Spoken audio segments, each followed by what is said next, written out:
telling where we've been. And all I know is that if you can't find me, you may never want to find me again.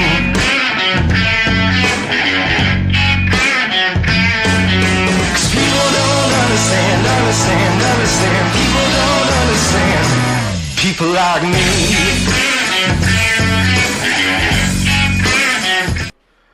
Hey everyone, how you guys doing on a Tuesday night here? We're at episode 40 of the Barroom Podcast. We've done this for 40, I wouldn't say consecutive weeks, but we've done this for almost 40 straight weeks. And joining us here are my cool cast of regular guests that I have here on the show. I'm going to start off with my immediate right to Mr. Rob Mata. How you doing tonight, Rob?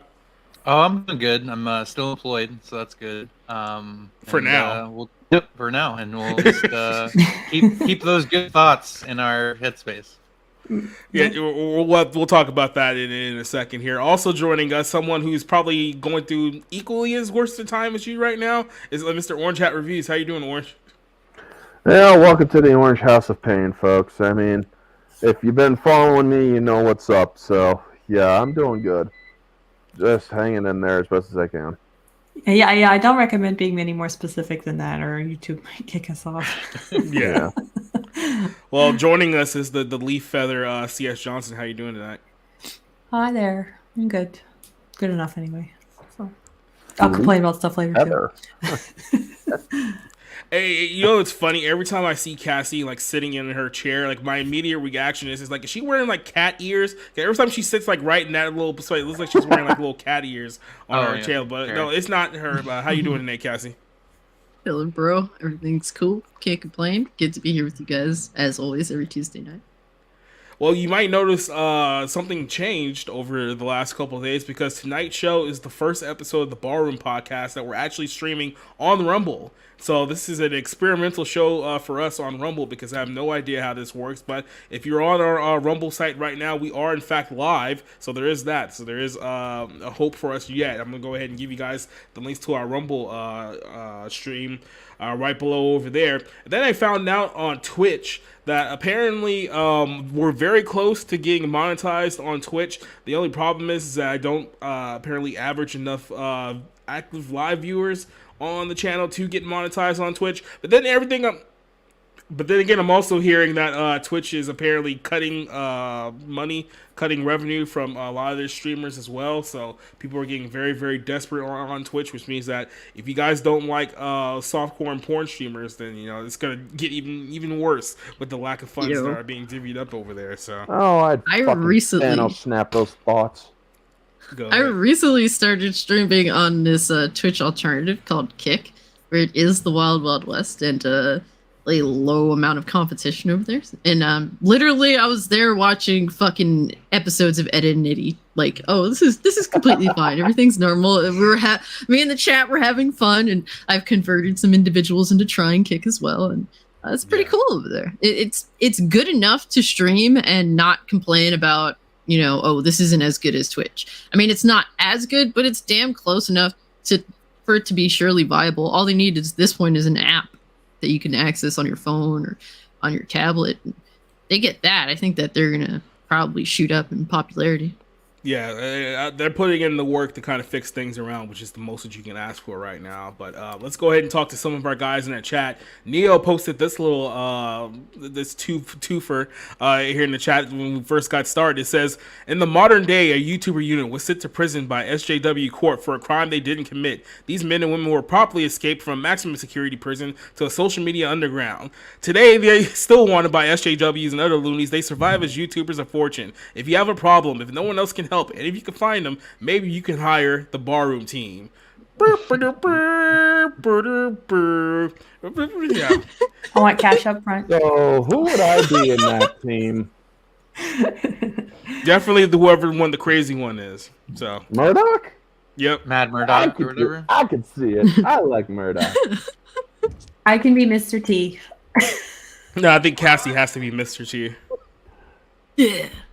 Yeah, we'll never seen Hannibal for you. Yeah, I've never seen one episode of the A-Team. I just know the Family Guy reference to it. So I thought the movie that they did with Liam Neeson and them was actually pretty good. The one with Rampage Jackson playing Mr. T's role. I thought he did pretty well. Fair enough.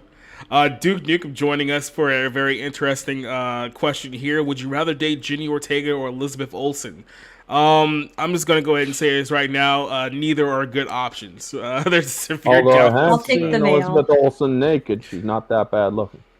Yeah, well, I mean, if it was only her naked... Thanos banged her. Well, that's very, very true there. Definitely gave it to her pretty rough. Dovafet joining us here tonight saying howdy. And then, of course, like I said, Neo's here. CJ is definitely going to be harassing some of you guys in the chat throughout the course of the night. And Cassie will also be harassing some of you guys as well. Then, of course, we have Spencer joining us in the chat for that time of the week. Happy 40th episode of the Barroom Podcast, the Clockwork Orange House of Pain. Yeah, that's very much what he's experiencing right now across the board. Just a quick reminder, because I know Rick is going to be joining us just a little bit here on the show, but Japan is currently playing the U.S. in the World Baseball Classic Final, and Japan is currently up 3-1. So hopefully we don't lose to the Japanese in baseball again, because that would be kind of embarrassing, all things considered. AAA Japan played my team up here, fucking lost like 15-0. Yeah. And then here we are. No, they did. Japan. Oh, they lost. Oh, okay, yeah.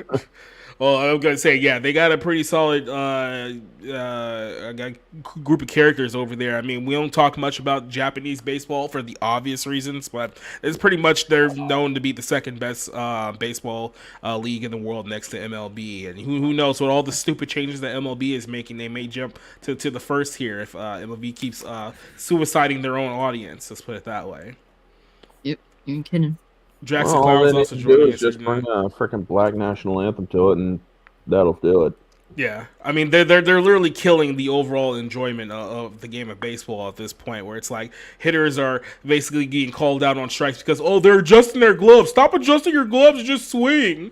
It's like God, I can't. Baseball used to be an art form, now it's just a bitch. Yep. He says not only is it beating him in entertainment, beating him in sports too. Yeah, and then people were like a couple weeks ago when this whole thing started, they were kind of praising the way that the I think it was like Taiwan and Korea, like how their crowd like gets into the game versus like the U.S. crowd. It's like because in some countries they actually still have respect for the sport, unlike the United States, who's just sitting there like this game's too long, speed it up, like jackasses. But let's not talk about baseball anymore before I start saying words that I probably shouldn't be saying. Let's go ahead and start with our first topic of the night, and we're going to start off hot here because this is something that I've been noticing for the last couple of weeks. I was initially wanted to talk about this last week. I opted not to, but I see that this narrative is still going. But it's the whole narrative from a lot of YouTubers that I like, by the way. I'm not throwing anyone particularly under the bus, but it's this narrative going around that Jenna Ortega is all of a sudden, Jenna Ortega, I should say, is all of a sudden this victim of cancel culture to the level of Henry Cavill, and people are defending her to the level of Henry Cavill. And this is where I have to sit and say, okay, slow down here. Let's give you guys just a little bit of backstory before you guys go all in on this nonsense. But if you guys haven't really heard what's been going on, Wednesday in Scream Star, Jenna Ortega has been called out for some rude comments that she made over the last few weeks. She rubbed a lot of people the wrong way over the fact that she admitted that she changed some of the language in the script for her Wednesday show because in her words, it didn't make any sense to her. Now, obviously upset a lot of people within the industry. So there was people calling that, she's difficult to work with. She has a massive ego, which is all true, but I'll get to that in a second.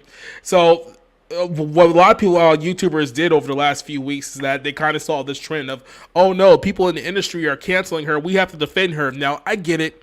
Netflix is an absolute dumpster fire of entertainment, right? So no one here should be going at bat for Netflix. I'm not going at bat for Netflix, but I think what a lot of people are doing is that they're conflating the situation that happened with Henry Cavill and The Witcher to what's happening to Jenna Ortega and Wednesday, and that's where I kind of have to put the timeout call on here. So I'm gonna read this article from the New York Post. It's like, what makes Jenna Ortega think that she could publicly trash her employer and get away with it? Everybody and everything. That's What. Keep in mind, this is sort of like an op-ed article by Jenny Ortega here of the New York Post.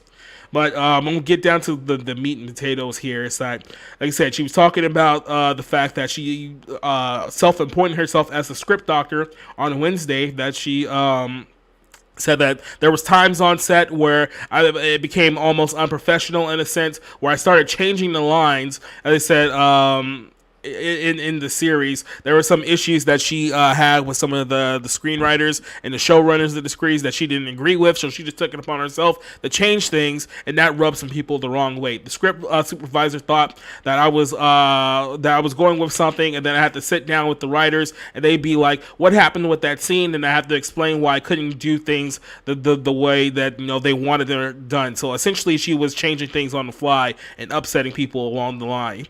So this is a show, Wednesday, that got super popular on Netflix. So her career kind of blew up as a result of that show. I think she has something like 50 million followers on Instagram now, some like ridiculous number. Keep in mind, this is an actress who's only like 20 years old and whatnot. So I got into this argument on social media yesterday regarding whether we should defend Jenna Ortega or not. And I said absolutely not. We shouldn't be defending her. But people say, well, look, we can't just defend people that we like. We have to stand on the principles of we're against counterculture, and we see it happening, then we should say something. And here's my my feelings about this whole situation, because a lot of people actually don't know about this story, but I do, is that if you go back about 4 or 5 years before Jenna Ortega blew up to this big star, she actually was directly responsible for assisting counterculture and killing somebody else's career. Now, some of you guys may not know the name Ronnie Hawk. Ronnie Hawk was on a Disney Channel show a few years back with Jenna Ortega called, I think it was Stuck in the Suburbs, if I'm not mistaken. That was the name of the show. Or Stuck in the Middle, Stuck in the Middle. So they were on this Disney Channel show, this, like I said, a few years back, and it was a popular show for the time. I think it only ran about 3 or 4 seasons. But towards the end of the show's run, there was a lot of heat towards Ronnie Hawk because, well, she was making some statements on social media that people refer to be supporting Donald Trump and supporting anti-gun legislation. She was speaking out against gun control and gun legislation and things of that nature. So over a series of tweets that she had here, one of them was this one. Let me see if I can just go ahead and pull it up so I can show you guys exactly what we're talking about here. So give me just one quick second. Pop this back into our vocabulary. Okay, here we go. So this is some of the tweets here that upset people. One was one where I guess she put a positive tweet out after Trump won the election on election night. This is people digging up stuff on her. This is BuzzFeed, by the way, but this is what caused all the people to get upset. This is during the time that the Parkland kids were trying to push towards gun control. So she wrote this. She says, "Listen, y'all, this shooting was horrific, a tragic event, but yelling at our government will not help us." Basically speaking out against calls for the government to come in and ban guns, the old AR-15 debate here. She also put this tweet out here. It says, "Does anyone remember when alcohol was banned and then everyone started unselling guns? And everyone started unselling guns will be the same. We need to protect ourselves." So she's verbally speaking out against any kind of gun control measures. Well, because she's on the Disney Channel show and she was not allowed to do this, she had to come out and publicly apologize. And she wrote this whole apology on her Instagram page at the time, saying that she was apologizing for upsetting anyone about her views or anything of that nature, and she promised to do better. But of course, that wasn't enough for some people. For some people, they didn't take that apology to heart, and one of those people just happened to be one Jenna Ortega. So let me pull up this tweet here. This was 2 days after she posted that apology on her Instagram. This is her verified account. She said, and keep in mind, this is her co-star at the time, 2 days after this whole thing happened. And this is what Jenna claims. She claims that when someone says that they hope Trump builds a wall and that Mexicans should be deported because they're taking educational funds from white people just because they're minorities, and then go on to claim that they're Latina when it works for them, shake my head. So this is 2 days after Ronnie wrote her apology, and then she essentially just threw her under the bus entirely.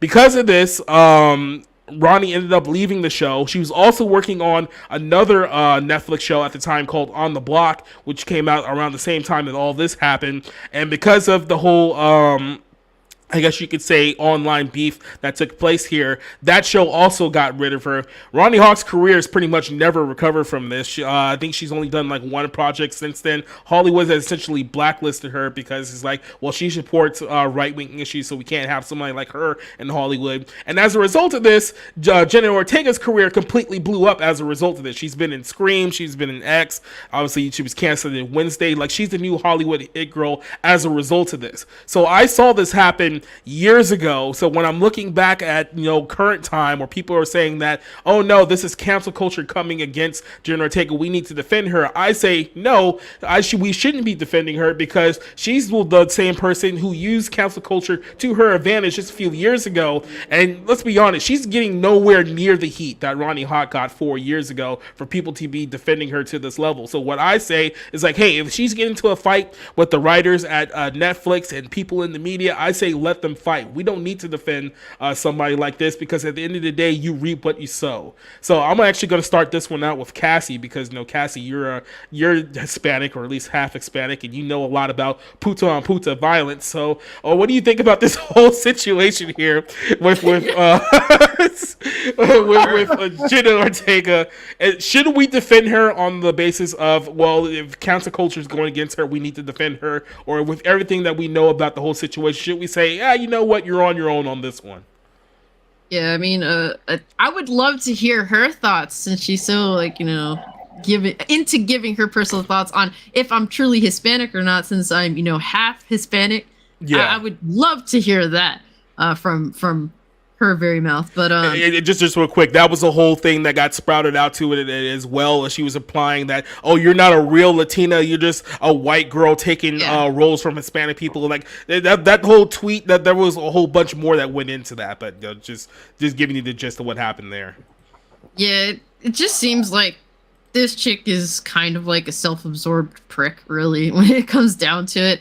It seems like she's in it for herself, from everything I can gather from this situation, and she'll use anything to her own advantage. I mean, and I understand that Hollywood is cutthroat as fuck, so I get that if that's how you have to conduct yourself, then that, I guess, is how you have to conduct yourself. But yeah, don't expect help from people. I don't even give a shit about this chick. Matter of fact, she kind of comes off as a snobby bitch. And when I do notice that she's in something, I tend to want to avoid it all the more, even though I have no interest really in most Hollywood things to begin with.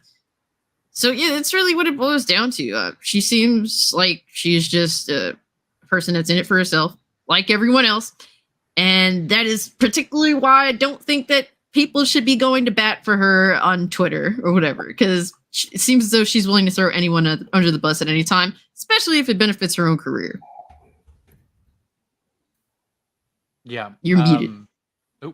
I was just going to ask Orange Hat here. Do you think that I'm being a little too harsh on Miss Jenna, or do you kind of see things my way? Which side of the aisle do you stand on this, of defending Jenna Ortega? Well, you can kick him out if he disagrees with you, so I don't know. Yeah.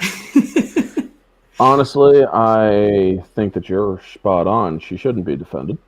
She used it to her own advantage.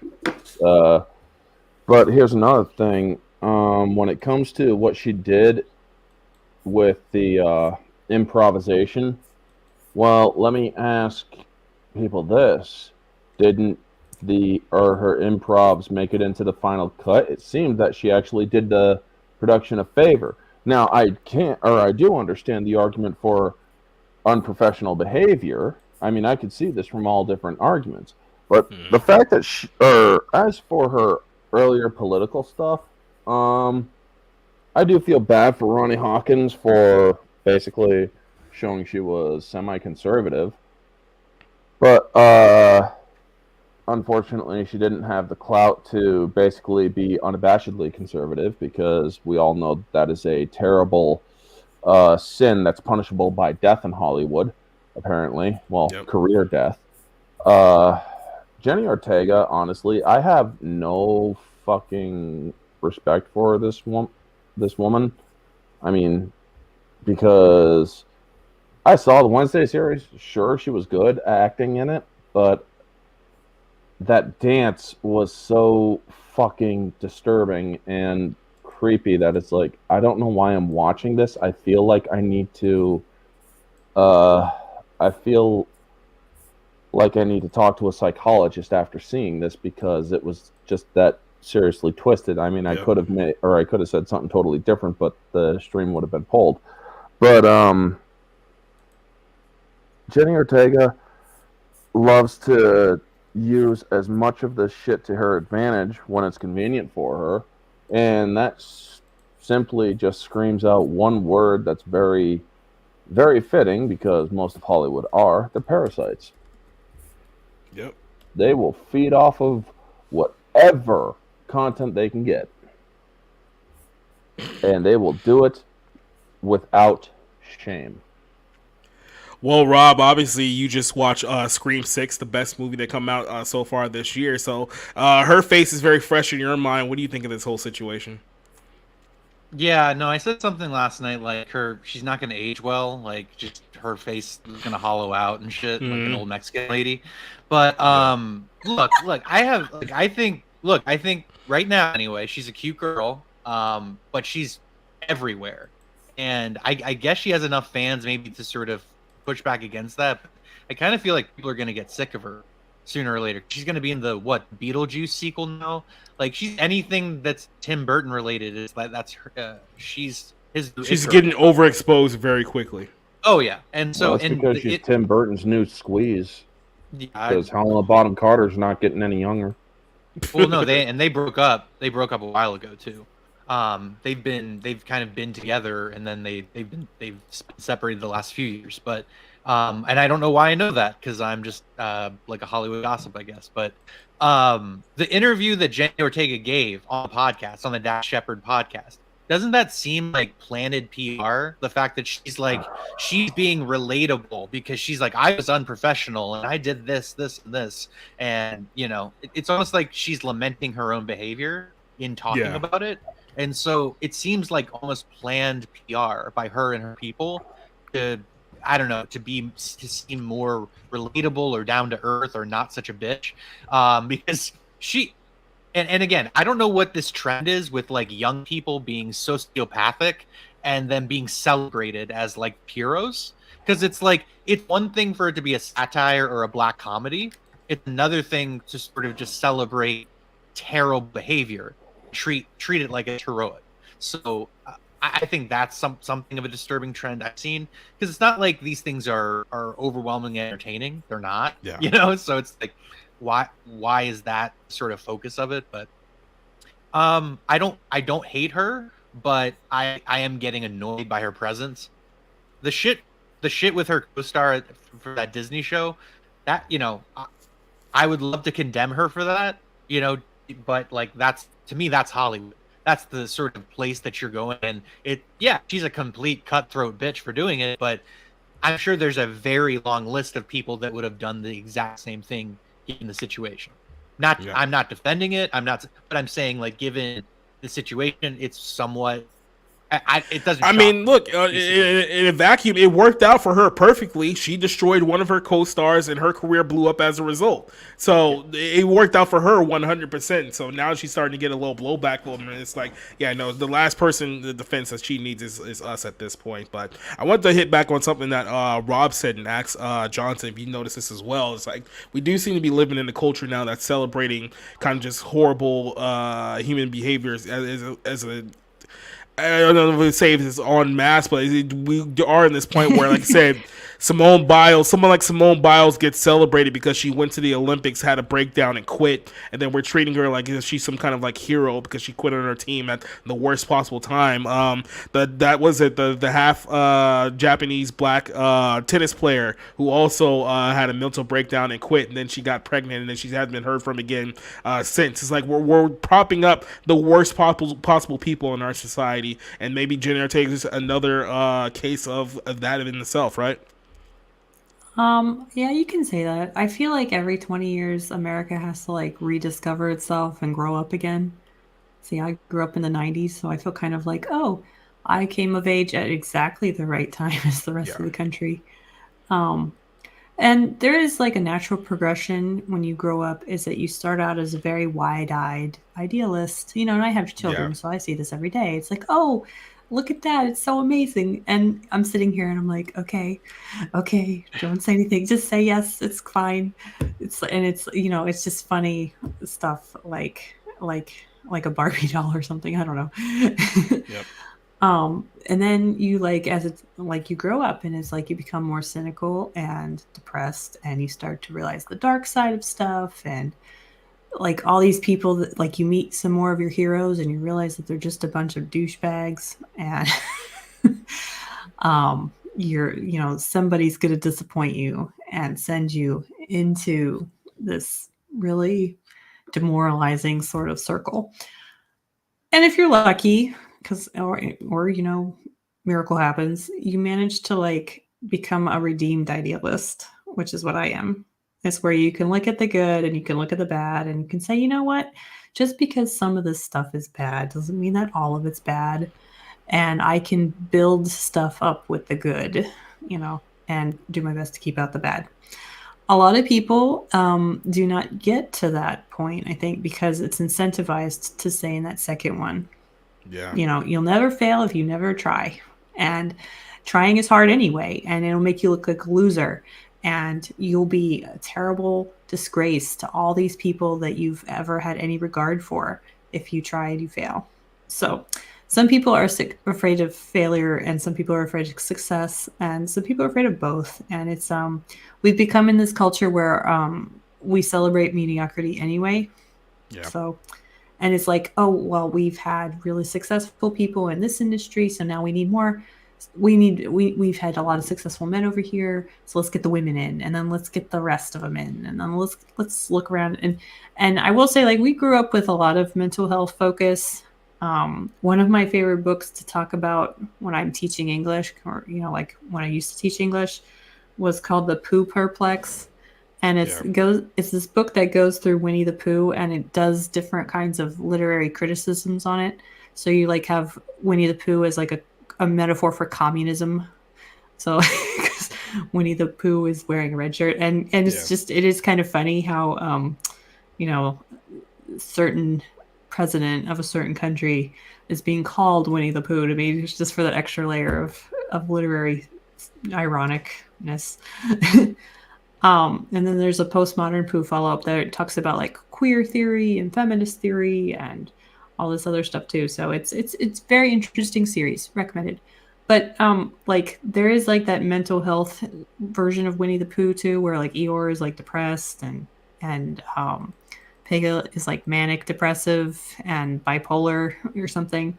And so seeing this kind of behavior where you've kind of numbed yourself to the point where you don't need to feel anything, you just have to act like you feel things. That's probably actually a good survivalist trait for Hollywood, and again, it's incentivized.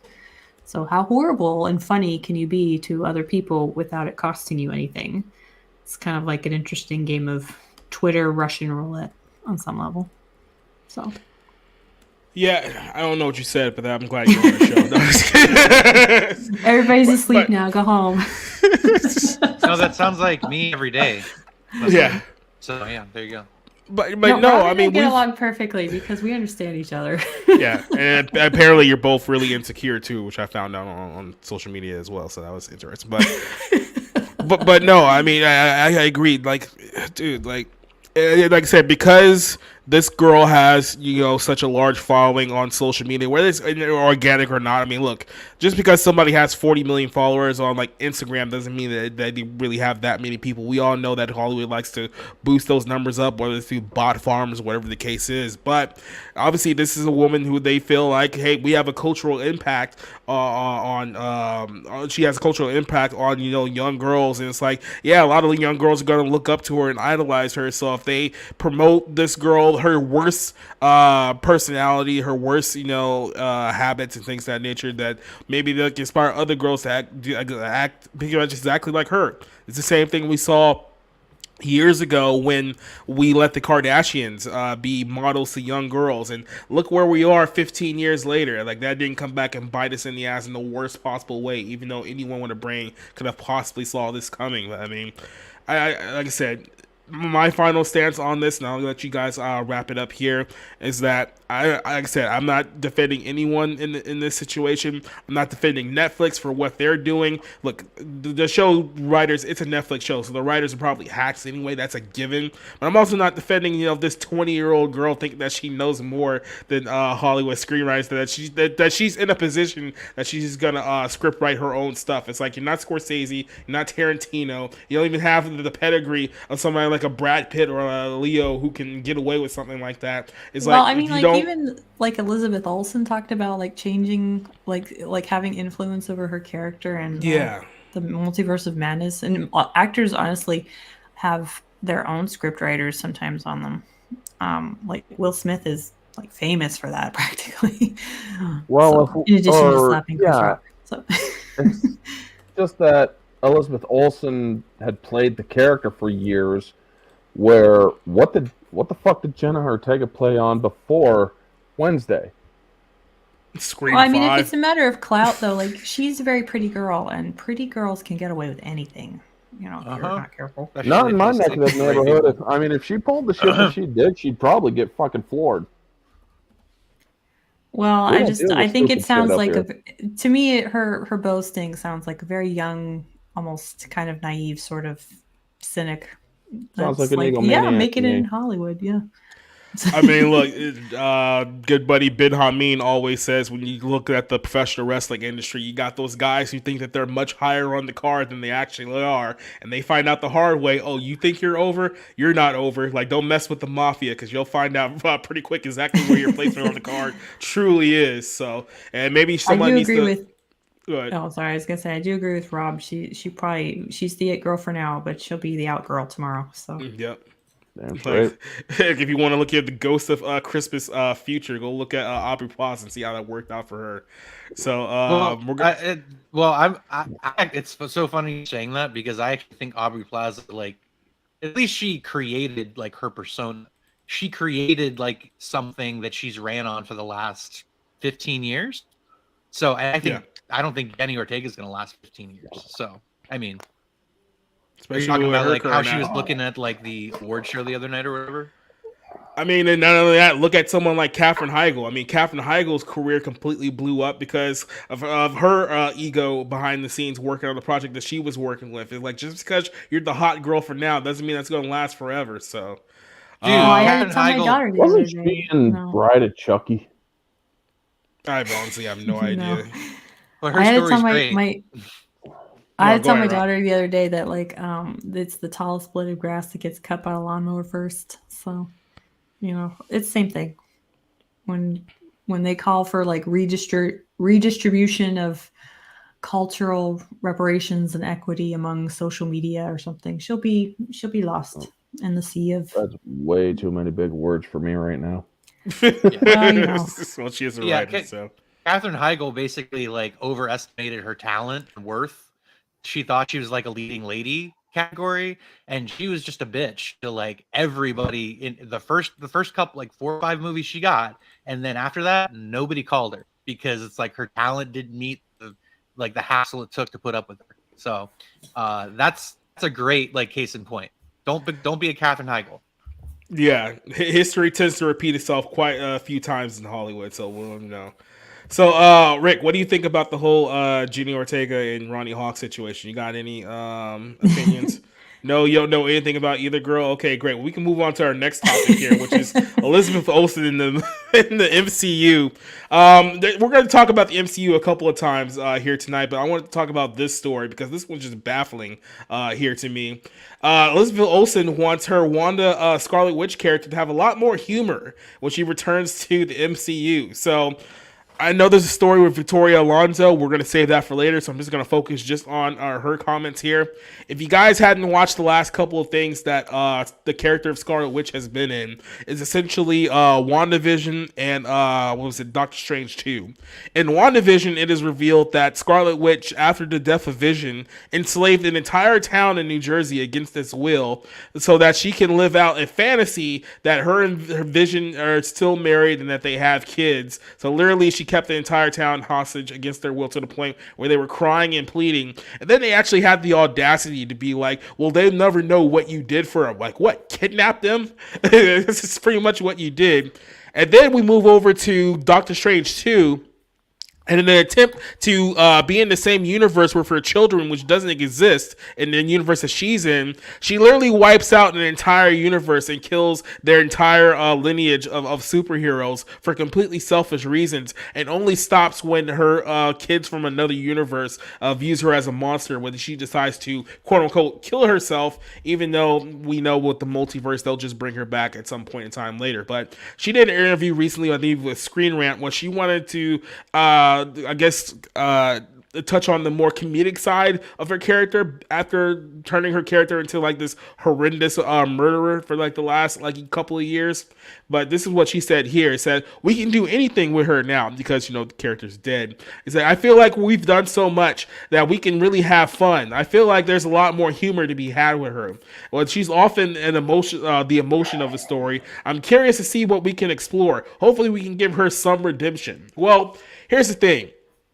Given the route that you've taken this character over the last couple of years, I don't think comedy is the best way to come back with a quote-unquote redemption story after everything that you've done over the last couple of years. Keep in mind, I wrote an article last year about people trying to say that, oh, well, Scarlett Witch is a sympathetic character because all the people that she killed and all the people who she kidnapped, she did it for her kids. Her kids that don't exist and were not real in the actual universe that she was in. So they're trying to justify all the bad shit that she did by saying, well, oh, she was just hurt. It's like, I can go on this whole rant about morality here later. I'm going to save that for a bit, but they're bringing this up now because there's rumors that in a couple of years when Deadpool 3 comes out, that they may bring back Scarlet Witch in that series with Ryan Reynolds and Hugh Jackman, because obviously there's going to be a huge tie-in with the X-Men, which they didn't have in the MCU a few years ago when they were building this whole thing up. So they're trying to, I guess, maybe have her be a secret cameo in that film to hype up that movie, but the idea that the MCU, which the last movie, Ant-Man 3, they reshot a lot of that film, including the ending, by the way, because they wanted to add more humor to the script. It wasn't funny enough, according to the executives at Marvel Studios. And it's like this obsession that everything has to be funny and lighthearted and has to have little quips. It's like, I'm so sick and tired of this MCU nonsense, and I'm so sick and tired of trying to force comedy, especially when in Hollywood. Let's be honest, Hollywood's not funny. You guys don't know what humor is. You guys have done more to kill comedy in the last 10 years to actually create it. So enough with the humor. Orange Hat, I'm gonna start with you. What do you think about these comments? Do you think that Scarlet Witch should be redeemed to be a more comedic character after brutally destroying an entire universe? If there is one thing I know about Scarlet Witch, which is from the comics and the movies, she is a tragic character. Comedy is not an area that is fit for tragedy when this character has basically lost everything. Yes, there may be a fucking universe where she is a goddamn comedian on stage. But that's not going to be fitting for what they portrayed her as. You bring in the comedian version of her, and people are going to be like, what the fuck is this shit? Honestly, It makes no sense. This woman lost everything. Her lover, her created kids from her brother. She's lost everything. Her sanity. She lost it all. Even in the comics during the House of M, where she freaking said no more mutants. And she also had that psychotic break where she had the kids in her mind and whatnot. She lost all that too. No wonder she had a freaking psychotic break. Yeah. She is meant to be a tragic figure because she is also one of the most powerful mutants because she is able to tap into energies that most mutants can't even dream of touching. Yeah. You have to be, or she's a class 5. She's an Omega class. Whereas, or Phoenix and other mutant, or a couple other mutants are at that level too. No other, or every other mutant is lower than that. So yeah, her being a tragic figure is fitting because having such power needs to have or tragedy involved in it, because what happens if you have all this power and you cannot control it? You end up hurting people. You end up hurting those you love most. Yeah, I did not like WandaVision because one, they basically said nobody is gonna know what you sacrificed or what you did for them. Enslaving their minds isn't a good thing.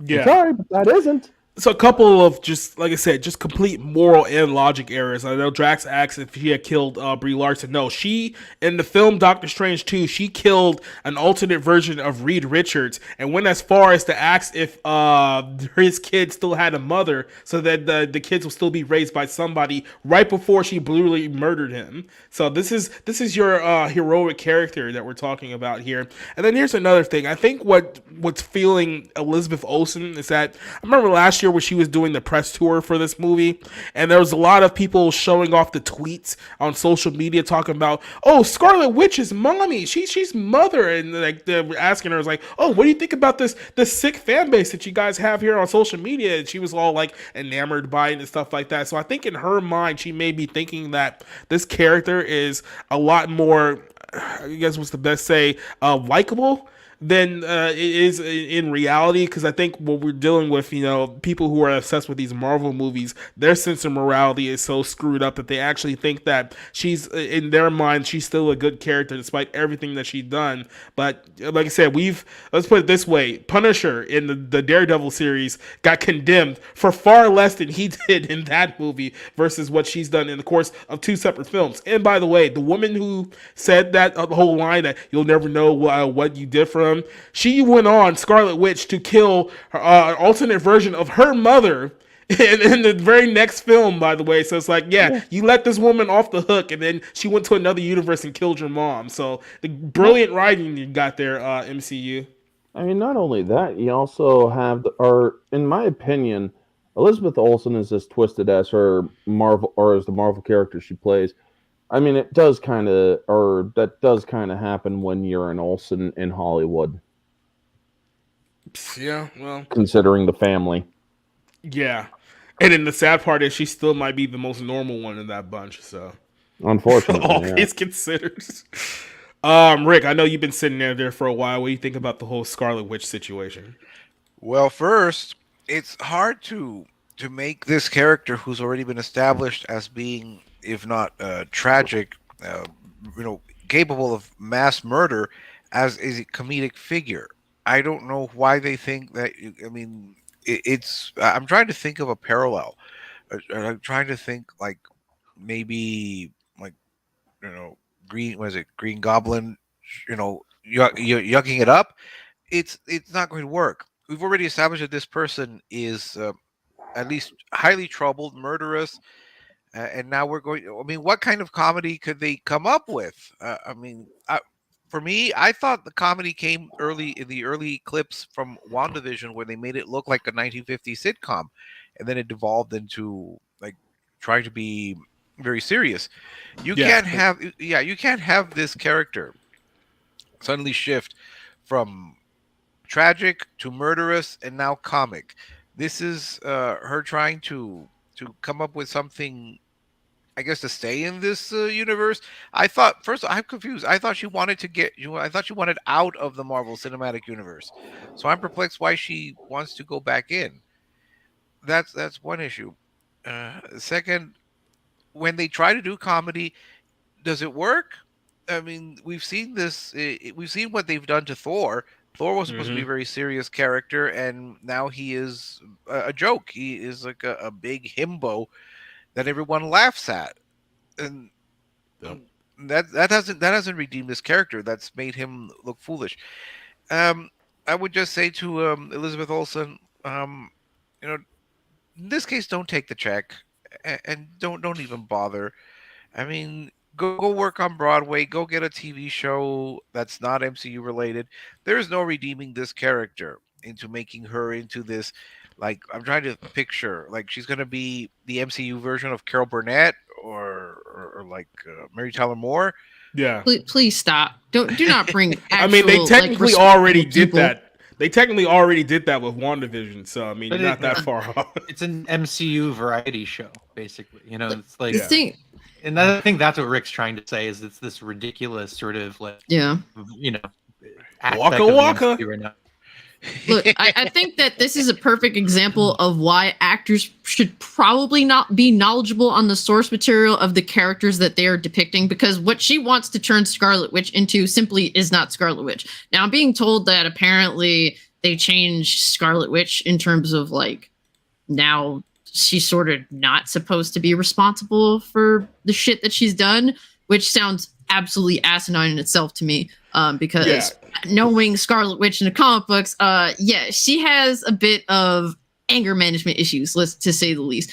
But when it comes down to it, she wants this character to be something that the character is not. All depictions I've read and seen of Scarlet Witch are really angsty, young woman going through some serious shit and popping off at some points and all that. Her being comedic, she's not funny. When you see Scarlet Witch and when she's a lead character in said story, typically it's some serious shit going on. So for this to be a thing, it makes no sense. I actually advocate for the actors and actresses who are in consideration for these roles to actually do the research and learn the characters that they are dealing with. Because if you are not mentally capable of taking it there with this character, then perhaps you shouldn't choose to take the role. Because let's be real now, Scarlet Witch is a very, it's a tough character to portray. It's one of those things where you might not have the heart to portray that type of character. I don't know. I don't know what's up with her personally, if like the depiction of this character bothers her on a personal or emotional level in some way, shape, or form. Like, where is this desire to change coming from? Like, why is she asking for this change? And ultimately, it should be rejected. So either put up with what your character's supposed to be, or perhaps the character should just be written out of the MCU, or maybe the MCU should just die, which is what I would love to see. Well, my thinking is that that it's going to be that she wants in because she wants to get another movie out of this, and that's another paycheck. So that's my only theory as to why she wants to extend it and go in a different direction with the character that she created, she established, and that is already been seen as murderous, as psychotic, and as downright evil. But yes, let's find the lighthearted side. I mean, are we going to do springtime for Scarlet Witch now? I mean, is this what they're aiming for? Well, Well, look, maybe when she talks about like the comedic element, she's talking about Deadpool stuff, because I can see like people say all the time like responsibility is like kryptonite for women. So like he can like get in his movie and be like, here's some kryptonite, and then kill her. And I think that would be funny. I mean, if it's done in a way that she is inadvertently in the comedic element of it, I can see it working. However, she's not a comedic character. She would have to do something or like absolutely fucking stupid, like try to blast Deadpool but blow somebody else's head off or something like that. Like, I don't know, that fat fucker from Deadpool 2. I mean, the only thing that seems I think would work is if she's kind of like being antagonized and made to be the butt of the joke, and obviously her reaction is going to be, I want to kill you. Like, Deadpool would go out of his way deliberately to antagonize the shit out of her just because he knows that she's not the one to fuck with, and that's just how Deadpool is. So on that front, I mean, like, yeah, if she's made to be sort of the butt of the joke or the one to be antagonized and you know, kind of like not the person that's instigating it, but more so she's made to be laughed at, and she's obviously going to not take that very kindly. But there's a danger to that, because like I said, with Thor started out being a very serious character, and now by the third, fourth, or whatever many movies, he's now a laughingstock. No one takes him seriously. Which is part of the reason why he doesn't want to come back. Well, look, I haven't seen WandaVision. I don't know if you guys are referencing Scarlet Witch in like the movies, in like the Multiverse of Madness. movies. Yeah, but I have no relationship with this character, so however, I will say this: I think Elizabeth Olsen actually is a pretty talented actress.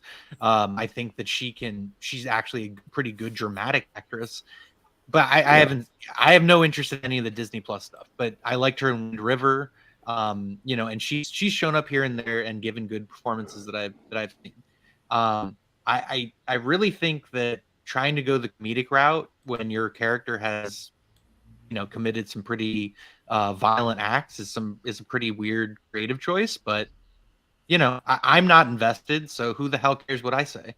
You know what I mean? I'm not gonna watch it. Why are you even here? I don't know. I don't know. No, Well, no, I mean I'm pretty Rob much is like our given up on. artistic.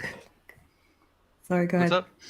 I was gonna say, Rob is our artistic Phil guy, so like you would probably be able to say. Did you say stuff like- autistic or artistic? artistic, Okay. artistic. Gosh. So like he'd probably be the best person to be like, how can she maybe channel this into something a little bit more feasible? Mhm. Well, see, like I just wish that like these people who made these things actually did it from I don't know what you'd call it, but like a traditionally tragic comic sort of Shakespearean, playwright sort of, Mhm. at least doing a slight plumbing of the depths of the human soul. You know what I mean? Just a little bit. It's just like The Last of Us. The Last of Us was entirely disappointing because there was so little dramatic heft to any of it. You know what I mean? Yeah. Like that was why I cared about the game. Was the story, was that playing itself out through the characters? And there was almost none of that. And none of these shows take time to develop those things. That's why I try to not waste my time on them. That's why I spend time watching movies that are 4 years old. Well, this is That's my why I read question. books. Yeah, well, this is Yeah. my question to Elizabeth Olsen and anyone who thinks it's a good idea. How exactly are you going to make her comedic? What situations are you going to put her in where people will be laughing and laughing on purpose? I mean, I'm serious. What situation can you possibly find for Scarlett Witch, who has undergone all this alleged trauma that she created in her own mind, that would be hilarious, that you would be laughing at and saying, "Oh yes, this is a delightful romp. It's a family film with murderous psychopaths." What comedic situations? I mean, is she going to be like a road trip with Agatha? Will be what hijinks can this character get into that would be comedic? I mean, look, I feel like this whole Marvel thing is going down in a pit of flames faster than a lot of people are anticipating. We'll save the closer for the whole Victoria Alonzo situation, but yeah, things are not it's not good at Disney right now. This whole idea that we need to make a character that we made an outright villain over the course of the last couple of years turn around and be like, "Hey guys, nothing happened. Here's a new Marvel joke. Hey, can we get Robert Downey Jr. to come back for another movie? We'll pay him $50 million." It's like this whole thing's is spinning out of control pretty rapidly, and They will it's never not gonna take end him well. back. I will I don't say, think I he think it would even be wants kind to of come funny. back. I think it would Done. be kind of funny if she's like, "Hey guys, remember when I enslaved that town and like drove them all insane? Yeah. Wasn't that hilarious?" Well, I will say No. this, if this character is depicted in a way that she isn't necessarily responsible for the actions that she at least bodily committed, can't really say because I just refuse to watch these piece of shit movies. There's been situations in in comic books in which there is redemption for these characters. Some have unfortunately led to outright retconning. And so normally going down this route, it tends to not always lead to things turning out, correctly. That is why there's stories that, such as the Dark Phoenix saga, that was retcon in later years. But, the best, I guess, comparison would be comparing, her situation to that of Jean Grey. Jean Grey in the comic books literally blew up an entire fucking planet. And then later on, they retconned that situation and said, essentially that, it was a copy of her and not necessarily her committing the act while being possessed by the Phoenix. So yeah, it's one of those things where Right. playing with this is kind of, it's tough to do, but it has happened in comic books. That would be very difficult for the MCU as it stands now because it is so tightly wound up around the series and the television shows. I mean, the series and They the films. do whatever. They retcon things all the time, and it's not just. It's not simply because of, oh well, we kind of have to do this in order to get to this state of using this character. No, it's just that the writers and the directors behind this shit don't even keep up with the lore. They literally don't. No, And they retcon it all the time. It's going to be difficult from at least my understanding, because they always depend. I mean, they have depended of late on the TV shows to tie into the movies, and so if you're going to establish like WandaVision, you have WandaVision, and she enslaves this town and she's bonkers. Then they proceed to double down on that in Multiverse of Madness, to where she disintegrates Reed Richards, and now you're going to have her third appearance or her next appearance be like a musical comedy number where she's gonna be laughing at, she's gonna meet the other Fantastic Four, and I disintegrated you, but wasn't that good times? It's not going to make any sense. They're not. You know what I'm excited for? What? You know what's going to happen? If the MCU continues, we're not going to have just these things called post-credit scenes. We're going to have pre-credit scenes too for these movies, so that they can kind of add some bullshit before the movie even starts. Aren't you guys excited for stuff like that? I probably just gave them a really bad idea. Well, I have been arguing for years that they should start every MCU movie with previously on the Avengers. So that at least I could try to, keep track of what's going on, because I'm not going to remember what happened 5 movies ago. Disney deserves to fail for that alone, for basically making an audience have to watch television shows to have enough information to follow along from movie to movie. For that alone, as a business, as a business decision, they deserve to fail, and I hope that they do. Disney's like Scarlett Witch, because it has enslaved its own population, and it won't release them because it wants to keep them in this idea that you have to follow along with everything. Trust me, people are not watching these shows, and now the movies are becoming less and less popular. Well, let me tell you something. Let's hold off on the MCU slander, because you guys are gonna have plenty of opportunity to do that when we get to our closer here. So let's hop over to our next topic right here. I want to take a little break from the entertainment world and jump over to sports, because the San Jose Sharks, they decided that, hey, look, we're going to do the Pride Night, and even though that we have players on our team who don't want to participate, we're still going to do it anyway. Here's the thing. We talked about this a few months ago. The player from Philadelphia publicly stated that, hey, look, I'm not wearing the jersey. I'm not wearing the rainbow colors. It's my decision. It is what it is, right? Since then, there have been plenty of teams in the NHL who have outright refused to wear the jerseys. And here's the thing. It's not because they don't want to support the LGBTQ community. It's because they know, hey, look, if one of our guys publicly says that he doesn't want to do it and the team doesn't support him, everyone's going to be on him. We're not going to allow our guys to be thrown under the bus like that. So be like, hey, look, if one of us is not wearing it, then the whole team's not wearing it. That way they can only blame the organization, but they can't go after our players specifically, right? But the San Jose Sharks, being in California, being near that Bay Area, I wish Nerdigan's here because I would totally slammer for this right now. But because they're in that region, they decided, hey, look, we're going to continue to do it anyway because we need to show that we're allies to the LGBTQ community. And, well, the goalie said that I'm not going to support this because it goes against my beliefs. So this is the story from Routers, the way that it was portrayed here. It says Sharks goalie, let me make sure I get his name right here, James Reimer, said that he will not wear the Pride jersey for the Sharks Pride night, which was last Saturday night when this whole thing went down against the New York Islanders, because he does not align with his religious beliefs. The 35-year-old goalie said that his Christian beliefs, and added that he will always try to treat everyone equal and counter with respect, and that all members of the LGBTQ community should be welcome in the hockey. But he said, in this specific instance, I'm choosing not to endorse something that is counter to my personal convictions traditions, which are based on the Bible, my highest authority in life.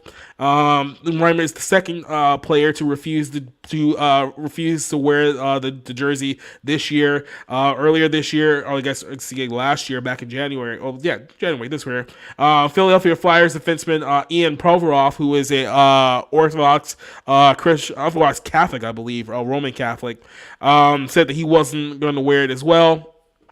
You had teams like the New York Rangers, the Minnesota Wild, and a couple of other teams scrap the entire Pride jerseys and Pride sticks because, like I said, there's players on those teams who didn't want to wear it. So instead of throwing those individual players under the bus, they just said, hey, look, if you guys are not wearing it, we're all not wearing it. We're not going to allow any of our guys to get any heat and cause any distractions. But this is what the San Jose Sharks did. So the Sharks on social media, when this happened, released multiple statements, and I do mean multiple statements based on this. This was one of the first ones based on the goaltender's decision not to wear the color. He says, under the umbrella of the NHL's Hockey is for Everyone initiative, the San Jose Sharks have chosen to wear a jersey in support of LGBTQ night. It says that after 13 years of my NFL career, I've chosen as a Christian. Oh yeah, this is the players' statement. I wanted to get the actual team statement, which I believe was right after this one. So let me make sure I get the right. Okay, here it goes. This is the statement from the Sharks. Excuse me. So this is the official statement here from the San Jose Sharks.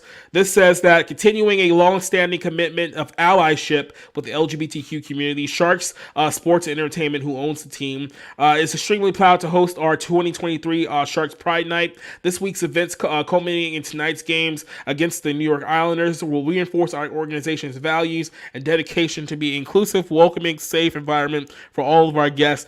As we promote these standards, we acknowledge that and accept the rights of individuals who express themselves, including how and whether they choose to express their beliefs, regardless of the cause of this topic. As an organization, we will not waver in our support of the LGBT community. And then they decided after this that they were going to dedicate the entire night of their Pride Night. They were going to dedicate the entire night on Twitter to promote LGBTQ organizations. They literally spent the whole night posting LGBTQ facts about gay men and lesbians and Project Trevor and Out and Equal. So they in a way to kind of like smooth over the heat that they were getting internally over the fact that the player decided not to wear the colors, that they were just going to give up their entire social media accounts to the LGBTQ community for that night.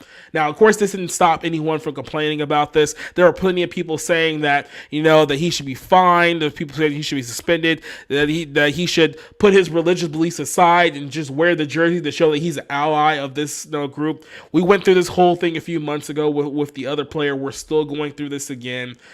I don't know who wants to start off with this one. I may just throw Rob under the bus because, he's just there. He's next to me at the moment. So what do you think about this whole pressure of, like I said, this is the whole saying a few weeks ago, like, why do you care? This is none of your business. And now we're gotten to the point where it's put the jersey on, bigot. What do you think about this whole thing with the San Jose Sharks and the Pride Night sweeping the entire hockey nation?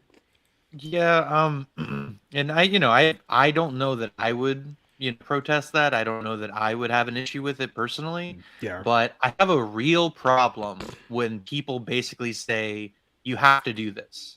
You have to do this, or you're more, you're not, and it doesn't matter if they said you were morally corrupted or like, there's something wrong with you that you don't want to support what we deem is important. It's creepy. It's ideological. It's borderline authoritarian. So I just, on a certain level, it's just like, it creeps me out. I don't like it. And I think you have the right to say no. You have the right to say, I'm not going to do that. So I just, some people like to compare this to the Colin Kaepernick thing. And it's like, I think it's completely different. Where that's like, yeah, you are at work, but you have a right to remove yourself from the situation. Colin Kaepernick made himself the symbol. He made himself stand out from the team. This guy is respectfully saying, I'm just not going to do this. He's not making himself a commercial spectacle. He's not, projecting it's about racism. It's not, you know what I mean? He's removing himself from the equation. I think that's a good way to look at it.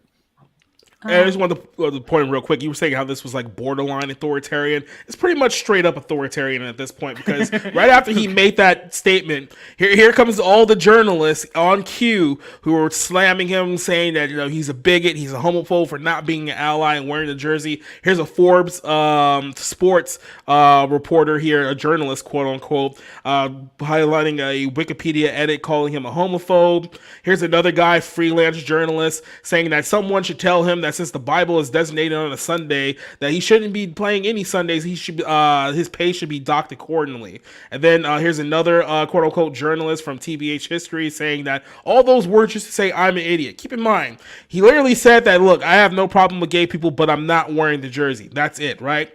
And then here is another guy from Sirius Radio, Ryan McKinnon, saying that I don't get what's so hard about celebrating love and equality for everyone. Sad times, sad league, and a sad organization. So after all that virtue signaling, they're still slamming the individual, the organization based on that anyway. It says, here's another guy, SB Nation, another journalist, by the way. We're here to die on, but at least you're dead. So this is their reaction to the fact that he says he's not wearing a rainbow jersey. This is their reaction. And they think that they're the good guys in this story. But you know what it reminds me of? And I don't know, out of all of you, if you've seen Seinfeld, if you've seen the episode with the ribbon, the AIDS ribbon, where Kramer basically starts and doesn't want to put on the AIDS ribbon, and they're like, well, you have to put it on. And literally it's a joke in the show, this mob beats up Kramer because he won't put the ribbon on. And I think about this every time that the Tampa Bay Rays, their pride flag on their uniform, and now with the NHL, and it's like, look, you have a right to say no. You have a right to refuse you have a right to refuse standing up for the Pledge of Allegiance. It's the same kind of right. It's the same kind of choice where it's like, I'm choosing to do this. I'm not necessarily trying to draw attention to myself. I'm choosing to do this as an individual for myself. I'm just amazed that that hockey had so many gay fans. This is quite news to me. Yeah, apparently they're everywhere. So yes, it's like the big sport. This person has every right to decline. It's not like he took the pride jersey that they were offering him and burned it publicly. He just said, and it's not even an actual, it's a warm-up jersey. It's not the actual playing jersey. If he doesn't want to wear it, he doesn't have to wear it. Where does it say that putting on this piece of cloth makes you an ally or makes you, or if you refuse to wear it, it makes you a bigot? Nowhere does it say that. All these organizations, they're free to promote Pride Night. I've seen Pride Nights at the Chihuahuas and Locomotive and a lot of sporting events, even the hockey team that we have here in El Paso. That's fine. And if the players want to wear it in an idea that somehow this equals allyship or what have you, that's fine. If somebody doesn't want to wear it, that's fine. It's curious that the gay people that I know really don't care, and most of them are actually not happy with the idea that you have to wear this or else. This is a totalitarianism. This is I'm trying to not compare it to struggle sessions back in the Cultural Revolution with Chairman Mao, but it's pretty much this idea that you have to or else. I don't like that. I bristle at the idea that you have to or else what? Or else you're a bigot. Why? I've not said anything opposing individual gay people. So why am I a bigot? Because you're not submitting. And that's troublesome to me, that this idea you have to submit or else. What next? What would it be next? Are they going to start saying that you have to wear, let's say, a Black Lives Matter jersey, or else you're a racist?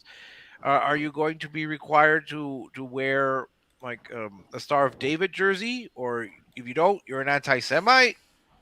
Where is this going to go? How far is it going to go? Well, go ahead, Cassie. I'll let you go. Well, as a player, your job is to, first off, represent your team respectably and play the game to the best of your ability. and generally represent your team. Like in becoming a player, you're not supposed, like, a player isn't being hired to make political statements that the team wants to make. Like, sports has always been like an apolitical thing where people can, of all different types, can get together and root for this one team, and then there's an opposing side that roots for the other team, and that's it. A player is supposed to behave themselves, act respectably, and represent the team, and play the game to the best of their ability and collect their money. I don't understand why players are now being forced to make political statements, and the fact is, the LGBT community has become a massive political statement. If you don't do this, and it's like, this individual wants to choose blatantly to be apolitical in this situation. He said that it's cool. He's against the LGBT community by any means, but he doesn't want to wear this jersey because it is a political statement. Just like the mask, wearing the mask, donning the mask became a political statement. If you wore the fucking thing, then you were saying, I'm a part of this side of the political spectrum. And a lot of people would wear that shit, not even because at some point that whole shit devolved into what's the point anyway, and people still wore it. And I'm convinced it's not because they were afraid, it's just that they want it to be known where they stand. And it's the same thing with this shit. It's always a test. Like, all these people want you to take the test on whether you will conform to what is acceptable or what they want to force on you. And it's constantly a test. And Twitter always goes about it in the most heinous fucking authoritarian, pig-headed way possible. And they are the bad guys. They are inherently fucking evil. This person is just saying, I don't want to be a part of this political shit, period. And you can't force me to. And thankfully, they are taking a stand. And I support them for doing that. No, Johnson, I want to shoot this over with you because you always get this with these people. The first thing they want to do, that these progressives who self-identify as atheists or even worse, which means that you pretty much rejected everything that's in the Bible to begin with, they immediately want to be like, oh, well, the Bible says. It's like you always get that immediate reaction for people. It's like, well, if you want to talk about what the Bible says, the Bible also says that there's going to be a certain point at a certain time where they're going to make you denounce your religion and accept their religion, except for those undertones are a little bit more sinister than the one I just put out there. I mean, I don't know what more can be said about the mindset of these people, but it has become, like I said, a religion in and of itself, where it's like, no, you have no choice but to, quote unquote, affirm our beliefs, and if you're not, you're an enemy, no matter what you say. Yeah, well, I mean, like, there's a famous quote, like, everybody worships, it's just a matter of, like, what they worship. And I mean, you can kind of figure this out. This is actually fun for me because, like, this is how I figure out my characters when I write them, is like I look at what they do with their time and what they say that they do with their time, which are usually different things. And so you can have, like, somebody that says that they value this thing, but they don't actually do anything. I think this sort of, it's almost like a performance sort of art where it's very easy to tweet at the crowd and whatever. And I think they honestly should be thanking this guy for ginning up some interest in it, because I've never heard of this team. It's the Sharks. The San Jose Sharks is like, if I got to use like a football equivalent for them, they're basically like the Lions. Like they really don't have any real relevance anymore at this point. They've had a couple of Detroit Lions. Yeah, but I mean, they're caught that reference. They're essentially known for like serial choking when it comes to any kind of like big time like spot. Like they're a joke of a franchise. Well, and it's, first of all, this is not appropriate because it is related to sex, and sex is stuff that is related to adults. And so, and a lot of these things are supposed to be family friendly, or at least up to like cable standards, Yeah. So it's this is not appropriate for children. Okay. I mean, even earlier today, like I called like Zachary Levi out for saying that Shazam 2 is a family movie. It's like, no, it's not. It's not. It's really not. It's not. Well, So suicides aren't family friendly? I don't know. Let's ask the people that wrote Ghostbusters 2016, shall we?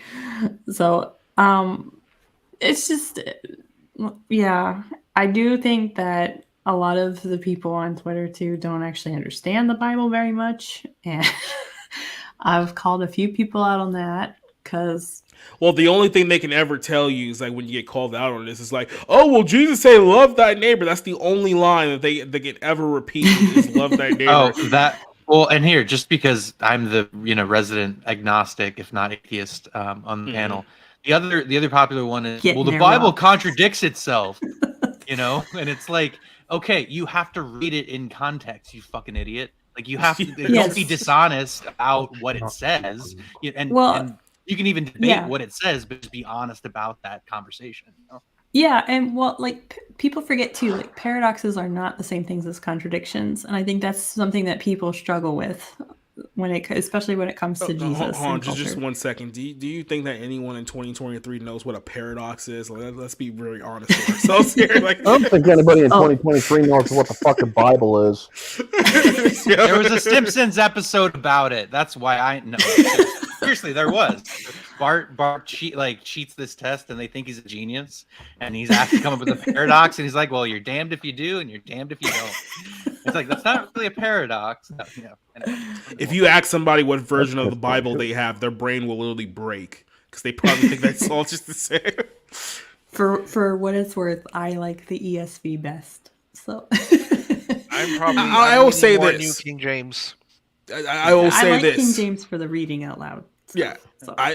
a lot of women that I've talked to, they say either ESV or NIV, and then a lot of the guys that I talk to is either King James or New King James, because I guess the New King James is a little more easier to read than the old timey King James version. But I mean, Yes. those are the two that I always hear from those two groups. Yes. Well, I think part of it has to do with the language and the way that it's presented. So, like I think men tend to like the KJV or the NKG because it's very historically based, and with the ESV, it's more of a literal translation, but it's worded, probably more like fluidly.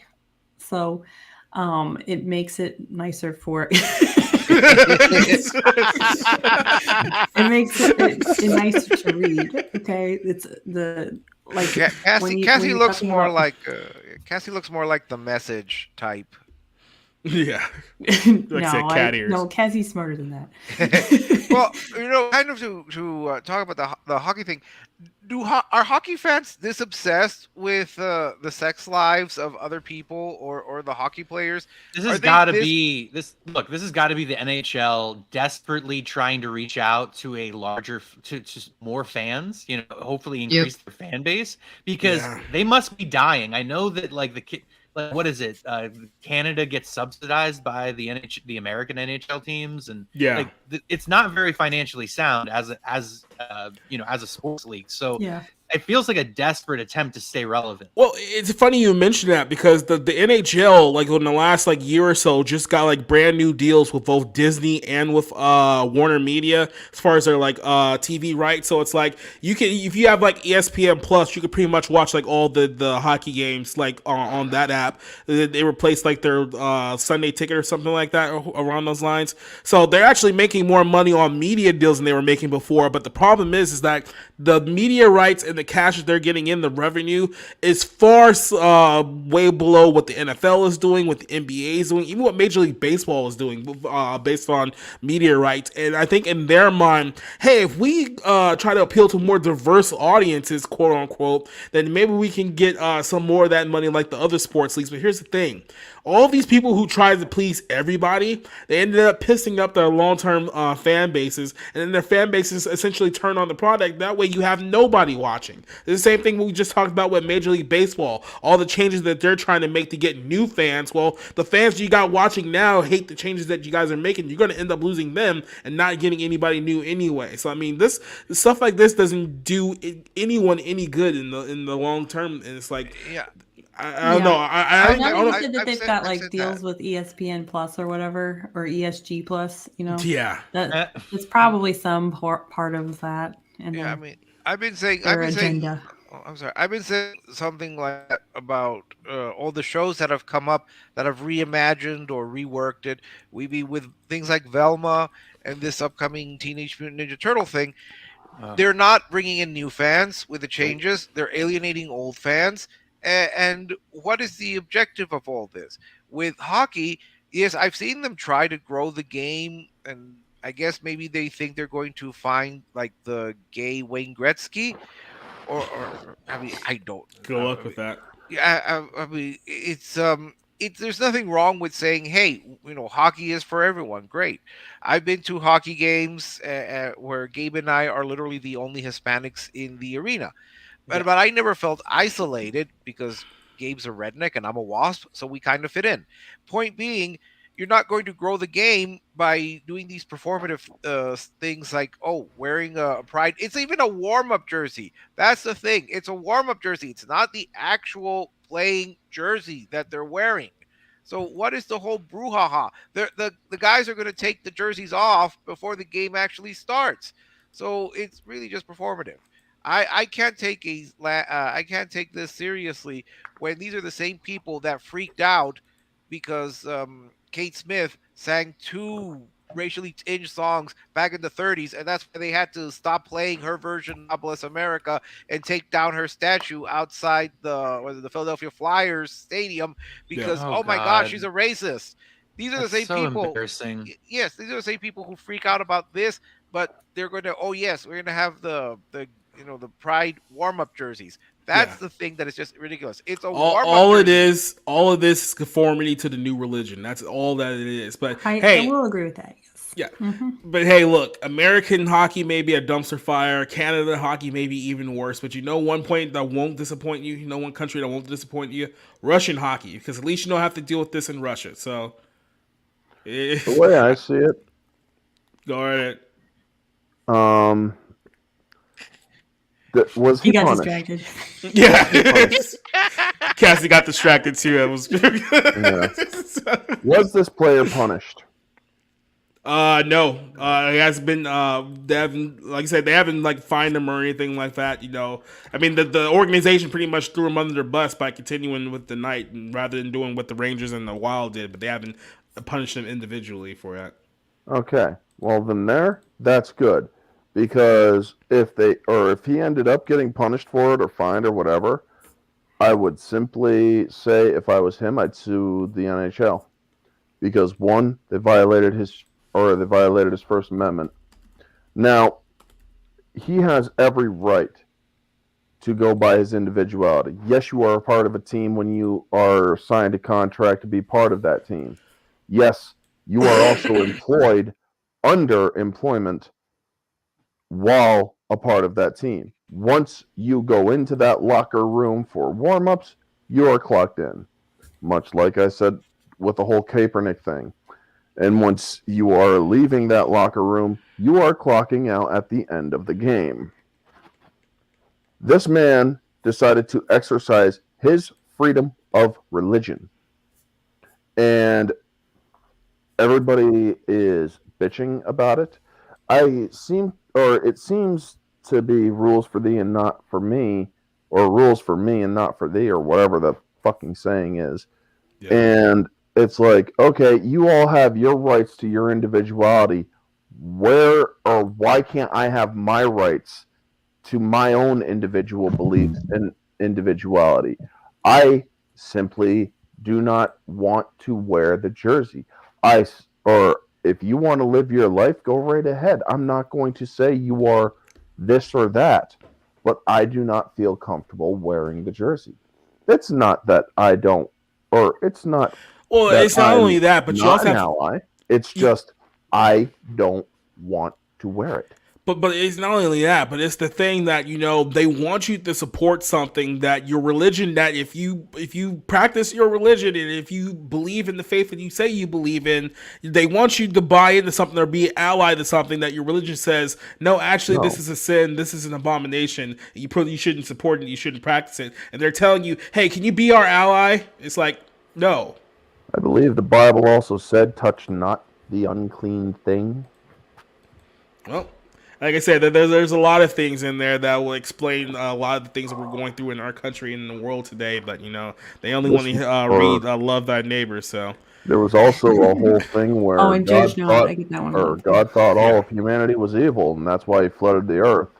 There's also a whole thing about Sodom and Gomorrah where there was too much sexual deviance in a place, and God smote that damn place off the face of his earth. Look, like I said, this is what happens. Sodom and Gomorrah. This is what happens when you're dealing with people whose their sense of morality is completely screwed because they just think that Jesus was everyone just come and hold hands and sing Kumbaya and hug, and that's their concept of Christianity in general. So yeah, there's a lot of other things in there maybe you guys should look into. Let's just put it that way. But I'm going to move on to this topic because this is one that's probably my second most heated topic of the night. It is the topic of Seth Rogen. I don't think there's anyone in Hollywood right now that I dislike more than Seth Rogen. As a person, as a filmmaker, as a writer, and as a producer. So I saw this. This is another one of his projects that he has coming out here. It's a film called Joyride. It has a bunch of Asian actresses in here. And it's another one of Seth Rogen's and Evan Goldberg produced quote-unquote comedies where it's going to be a whole bunch of swearing, degeneracy, drug use, sex jokes. And it's the same thing that we see over and over and over again with anything that Seth Rogen touches. And you guys can watch the trailer on your own time if you want to check it out. Can't play it here because copyright and all that nonsense. But I wanted to ask you guys this question. Maybe this is just me being mean. Maybe I'm being a little too venomous here. But I have to ask this question. Is Seth Rogen like the worst producer ever? Like ever. Let me just give you a list of movies here, especially in the last few years that he's been a part of, that he's had his fingertips on. This movie, which I'm pretty sure is going to suck. Sausage Party, The Interview, Green Hornet, the Neighbors movie, which was fucking awful, by the way. Disaster Artist, which I hated. Blockers was another one he had his little grubby little fingers on. Long Shot with Charlize Theron that came out a few years ago. That was terrible. Good Boys, which is another, hey, let's have a bunch of 10-year-old boys do degenerate stuff, and that's going to be funny. That was his fingerprints on that one as well. Like, I could go on and on and on. The new Teenage Mutant Ninja Turtles movie we talked about a couple weeks ago. That's another one he has his fingerprints in. I don't know what he has over the people at Sony because it seems like he has the closest relationship with the Sony executives over there that keep financing all of his stuff and putting up with him. But I'm so sick and tired of Seth Rogen, and everything that he touches turns to shit almost immediately. Can you guys think of anyone worse as a producer than Seth Rogen? I'll start with Rob here. Yeah, I mean, look, a producer, and I know that people have a lot of opinions about this, but a producer generally comes down to they're responsible for making money, and making sure production stays on schedule. And again, there's different types of producers, but really those are the two things. They're money people, and they keep things on schedule. But basically, here, like, I can't think of a producer because again, you have to be relatively good at those things to be in that job. So I would say personally, I hate J.J. Abrams more as probably an individual. Seth Rogen's pretty bad, though. And I think he's only been in those positions to be a producer because of his connections. Which, again, that's half the battle in Hollywood. The first half is talent. The second half is connections. He doesn't have much talent, so he has to rely on his connections. Judd Apatow, he's known for 30 years. He threw James Franco under the bus probably to get more opportunities because James Franco is seen as sort of irredeemable because he filmed some sexually suggestive stuff with potentially vulnerable actresses. I don't know what children he did that was so damning. Oh, well, I didn't hear about that, but okay. I'm whatever. Anyway, there's a lot of questionable stuff there. I'll just leave that. Sure, I just don't know much about it, but he threw James Franco under the bus sort of after their the interview, like a couple years after they were last together in that. So yeah, Seth Rogen has certainly been an underwhelming producer. I don't know. Yeah, he's made a lot of terrible movies, and he as a figure has kind of gotten a bad reputation over the last couple of years.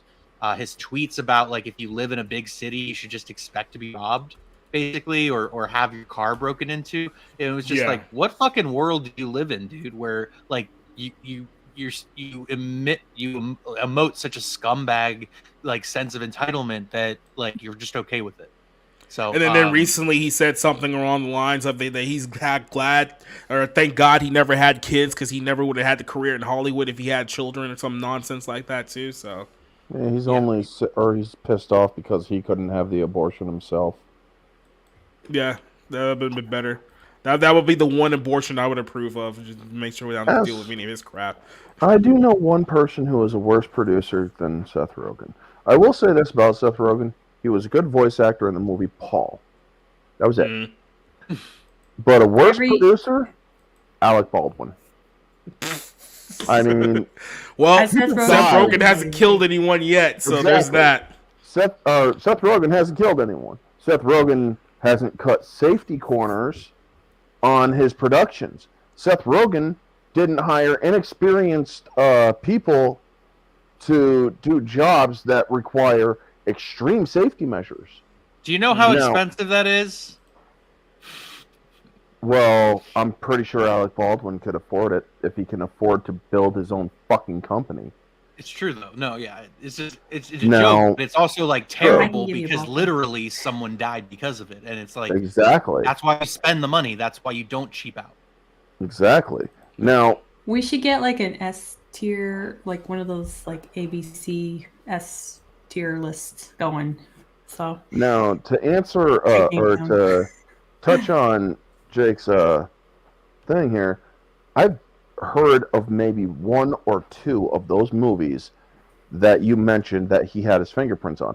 That Good Boys one, I think that's about the boys that were fucking messing around with a sex doll and oh yeah, I wrote about that years ago, and then that was him too. I saw that movie and I'm like, oh my god, this shit is twisted, man. It was a disgusting movie, and it's one of those movies that is supposed to be stupid funny. That shit worked back in the 90s and early 2000s. That nowadays you're pushing way too much shit into it. But as for Seth Rogen, I won't say that he's the worst, but he's definitely not a good producer at all. I mean, everything he touches turns to shit. To semi-paraphrase our last president. It seems to be a pattern, right? It isn't. It's definitely a pattern. He fucking took a Ninja Turtle and made it transgender. How are you taking reptiles? Oh, never mind. See, I wonder why he even bothered to do that, because that's a good furry sort of thing, I think. So that's not exactly confirmed yet. It's more so what is possibly going to happen due to Donatello's voice change. There's still more to be I doubt more to be discovered. Or maybe his balls didn't drop, but it still seems that they're gonna come out and. I mean, I'm not gonna put folding money on it. I'll put a few coins on it. I wouldn't be surprised if they did. They're gonna make Donatello a freaking transgender. Donna. Exactly. I would just wonder though. Yeah, that's going to appeal to the fan base to make Donatello transgender. Yes, and that's going to be perfectly logical.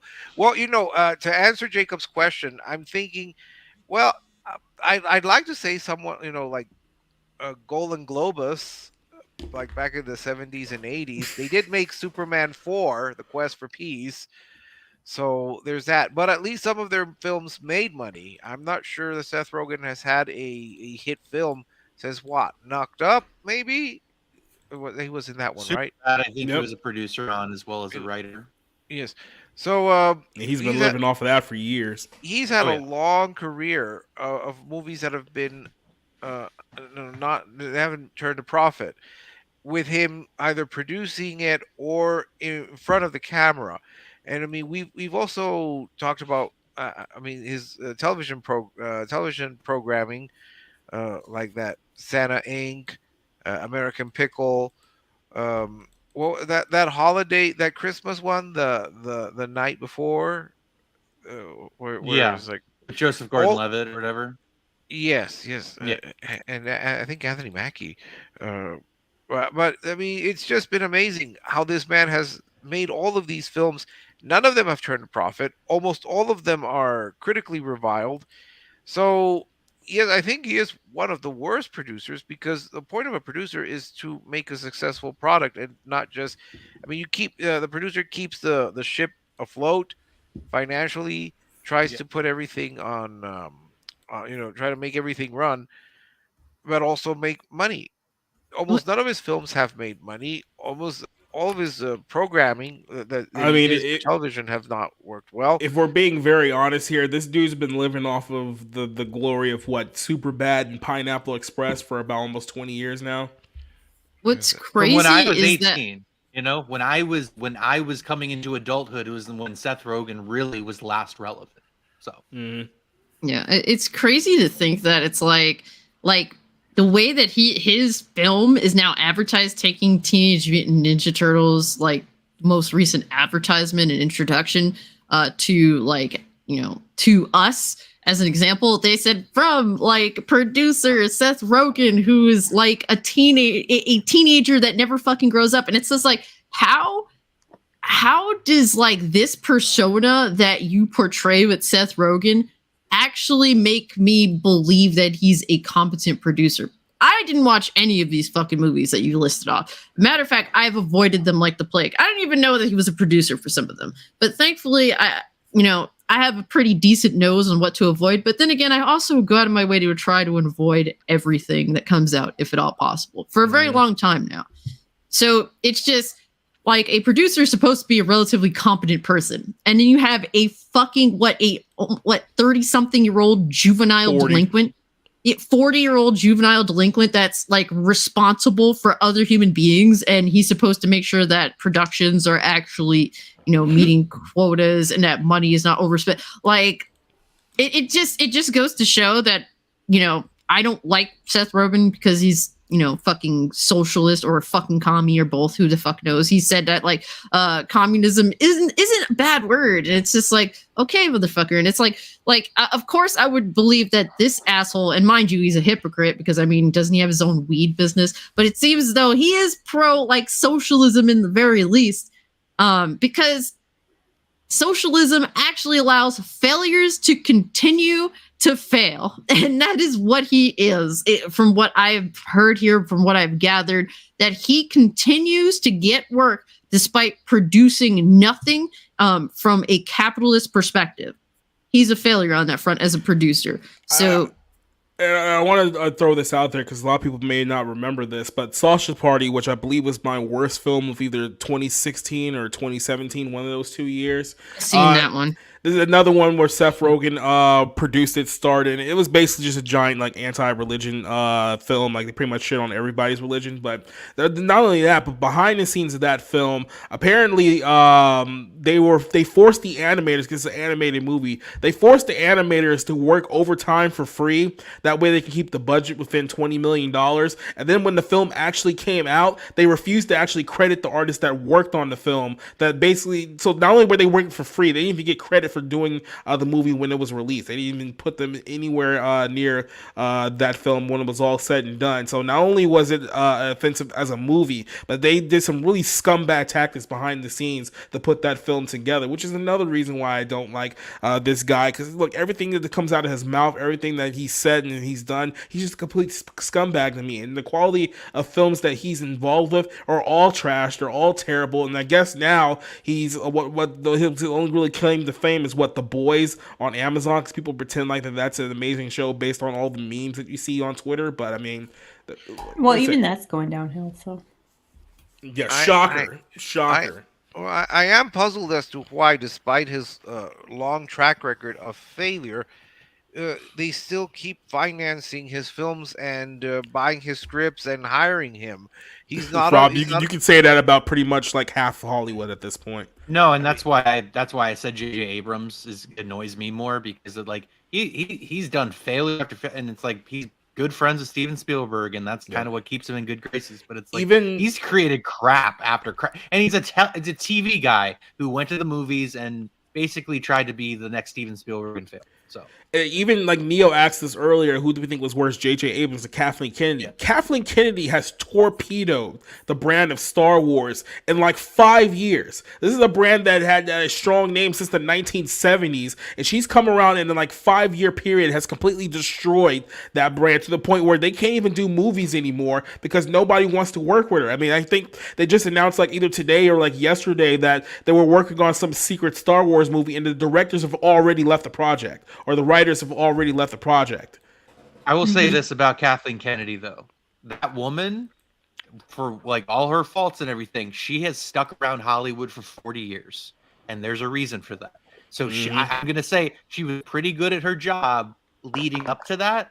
She's just, I mean, in a complete dumpster fire. And it's like, she needs to go. Like, I don't know why she still has her job if Star Wars has hit a wall like it has the last, whatever, 6 years? She's responsible for the collapse of Star Wars, and the fact that people are still thinking that they're going to kick her ass out when she's so stunning and brave. The fact that a bunch of freaking humongous YouTubers are still saying that, I'm hearing it from my sources very close to Disney that she's going to be fired. You guys have been saying this shit for fucking years.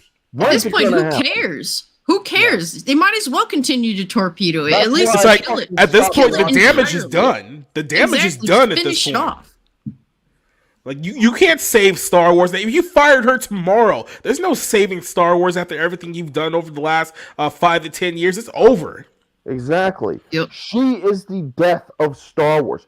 Star Wars doesn't fucking exist anymore, people. The shit that they have, I call it in my alternate account, a false universe.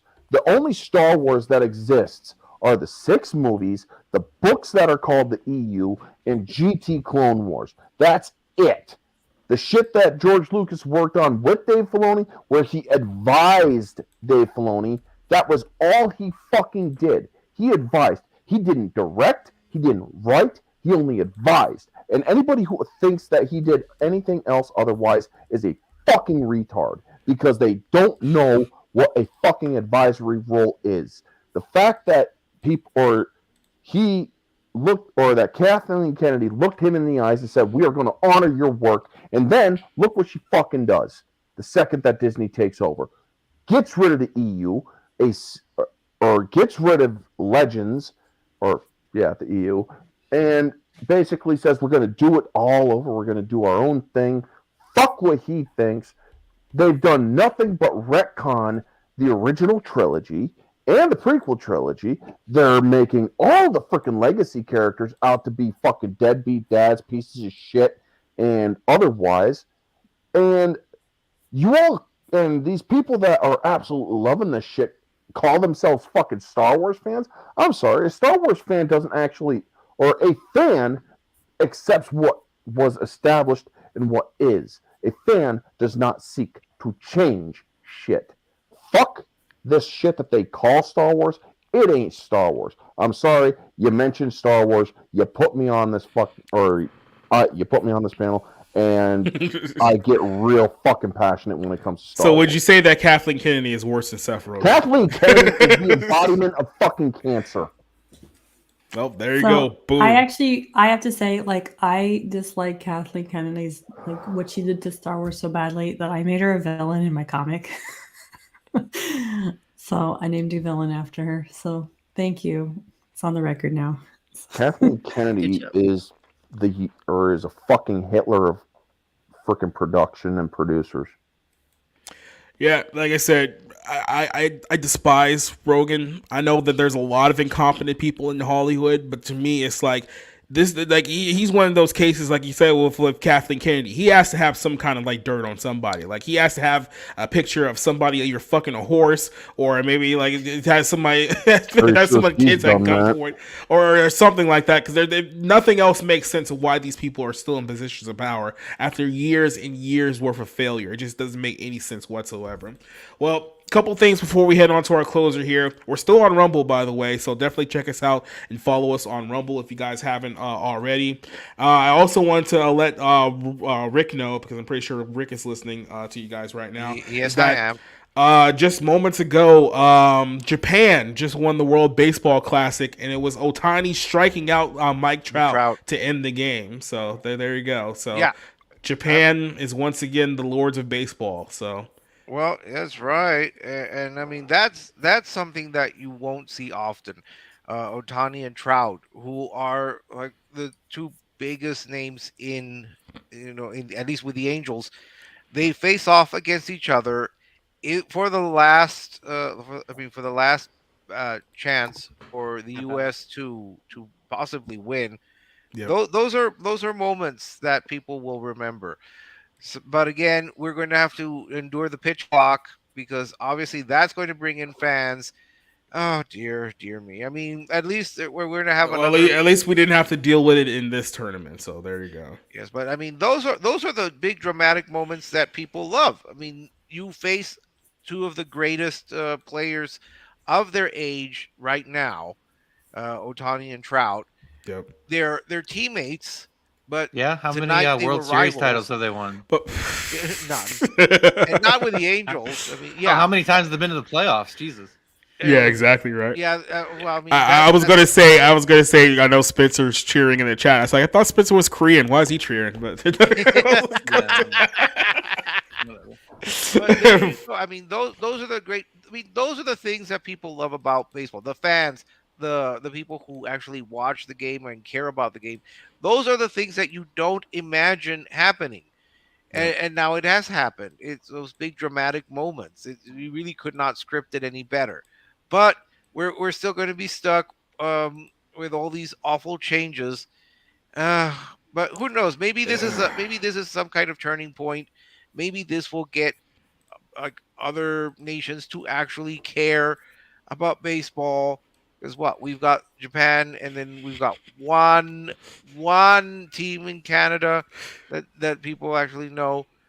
Who knows? Anything's Toronto. Spencer said he's Vietnamese. I don't know where that is, so I don't know. Is that somewhere Toronto. near Japan? I mean, Rob is looking at me like, yeah, one team in Canada. Yeah, Toronto. All right, We don't have a team in Montreal anymore, so No, not anymore. No. That's a rant in and of itself. We're going to move on here to our closer, which is the news that Victoria Alonzo is officially done with Marvel Studios. This comes as I think people are starting to catch up to the fact that the Marvel MCU is in big trouble right now. They are. There's no denying it. We've seen this happening over the last few years. Hasn't been really any real true interest in the MCU since Endgame. The only shot in the arm that it had was the Spider-Man movie, which was a co-production by Sony. I think Sony took like 70% of that $2 billion that film made. So Marvel Studios really didn't make that much money off of that film entirely. There was a big decline last year. They didn't hit $1 billion in any film. And then this year, they abruptly decided they were going to switch over to Phase 5. Phase 5 didn't work out because Ant-Man and the Wasp Quantumanium bombed. I don't think it's even made $500 million, which means that it'll probably lose anywhere between 100 to 150 million if you're being conservative. And we're talking about an MCU film losing money, which is not good news at all. Then you had the news that, they're going to move Captain Marvel to November. It's being bumped again, being sandwiched in between two movies it's going to get absolutely killed by. You have the announcement that a lot of the Disney Plus shows are either being held up because there's a lot of turmoil behind the scenes with writers and directors. There's essentially they're shelving a lot of projects, and if you look at the future, they don't have a lot to be excited about unless you really care about a Black Captain America movie or maybe Thunderbolts in a couple of years. I mean, the only project that they have any real excitement for is Deadpool 3, which won't come out for like another 2 or 3 years, depending on if there's any reshoots or delays there. It's a mess. So the news was broken yesterday that Victoria Alonzo is out as the main executive producer at Marvel Studios. There's a lot of quality issues that are being discussed about the MCU. Keep in mind, Victoria Alonzo, who's a lesbian, just throwing it out there, is probably responsible for a lot of, let's just say, the MCU stuff that you've been seeing in the movies and in the TV shows over the last few years. A lot of the representation that you've been seeing, not only just in the movies, but in the comic books as well, because she's had a hand in in those. Like people who know like Marvel comics, especially of the last 10 years, know Victoria Alonzo very, very well. She's been responsible for a lot of the things that you don't like about Marvel over the last 10, 15 years. She's finally out. So this comes after a month after Bob Iger, who's now back at Disney, called into question some of the quality of the recent MCU films and TV series. Like I said, they've shelved many projects, at least suspended them definitely, at least for the moment. Ironheart was supposed to come out this year, that's been shelved. Echo, the series that I've mocked for like the last 6 months, that's been shelved. Agatha Harkness series has been shelved for the time being, and then there's a whole big mess going on with the Blade movie because apparently they want to do a female Blade, but the director doesn't want to be involved, and the lead actor is very, very upset. It's a mess. But she's been in Marvel Studios since 2006. She was the chief of visual effects and post-production at the time. She was a co-producer on the first Iron Man movie, went on to do Iron Man 2, Thor, Captain America, the first Captain America film. She's been around for a while. She was also promoted to physical and post-production, visual effects, and animation production as well. So this is another key point to bring up with this whole story, is that over the last few years, all these VFX and special effects CGI studios and that Marvel is working with, they've all thrown Disney under the bus the last few years. They've all said that they're forcing us to work long hours because they're essentially creating the movie from scratch in post-production with all of these big sets. You can see that in films like The Last Black Panther, Ant-Man, obviously, all the Avengers movies. It's like they're sick and tired of working with Marvel. They don't want to work with these Disney projects, but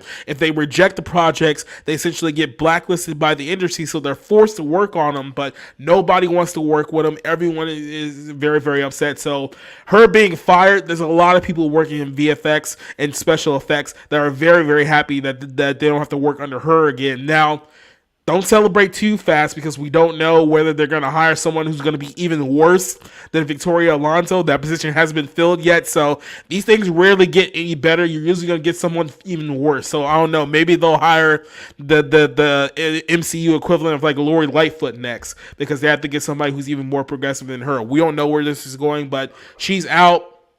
They're panicking internally because of the box office numbers. There's nothing in the future right now that looks very good for Marvel Studios going forward. There's a lot of turmoil behind the scenes, even though they won't admit it because they still want those early screeners for Guardians of the Galaxy 3, even though that film might have some troubles too. But I'm going to start off with Rick here because, Rick, you are the biggest MCU fanboy on the panel. What do you feel about Victoria Alonzo losing her job due to poor quality and all the turmoil with the MCU as it currently stands? Well, look, I'm surprised that she stayed on so long, especially after the visual effects of that Thor: Love and Thunder. I mean, did you see those?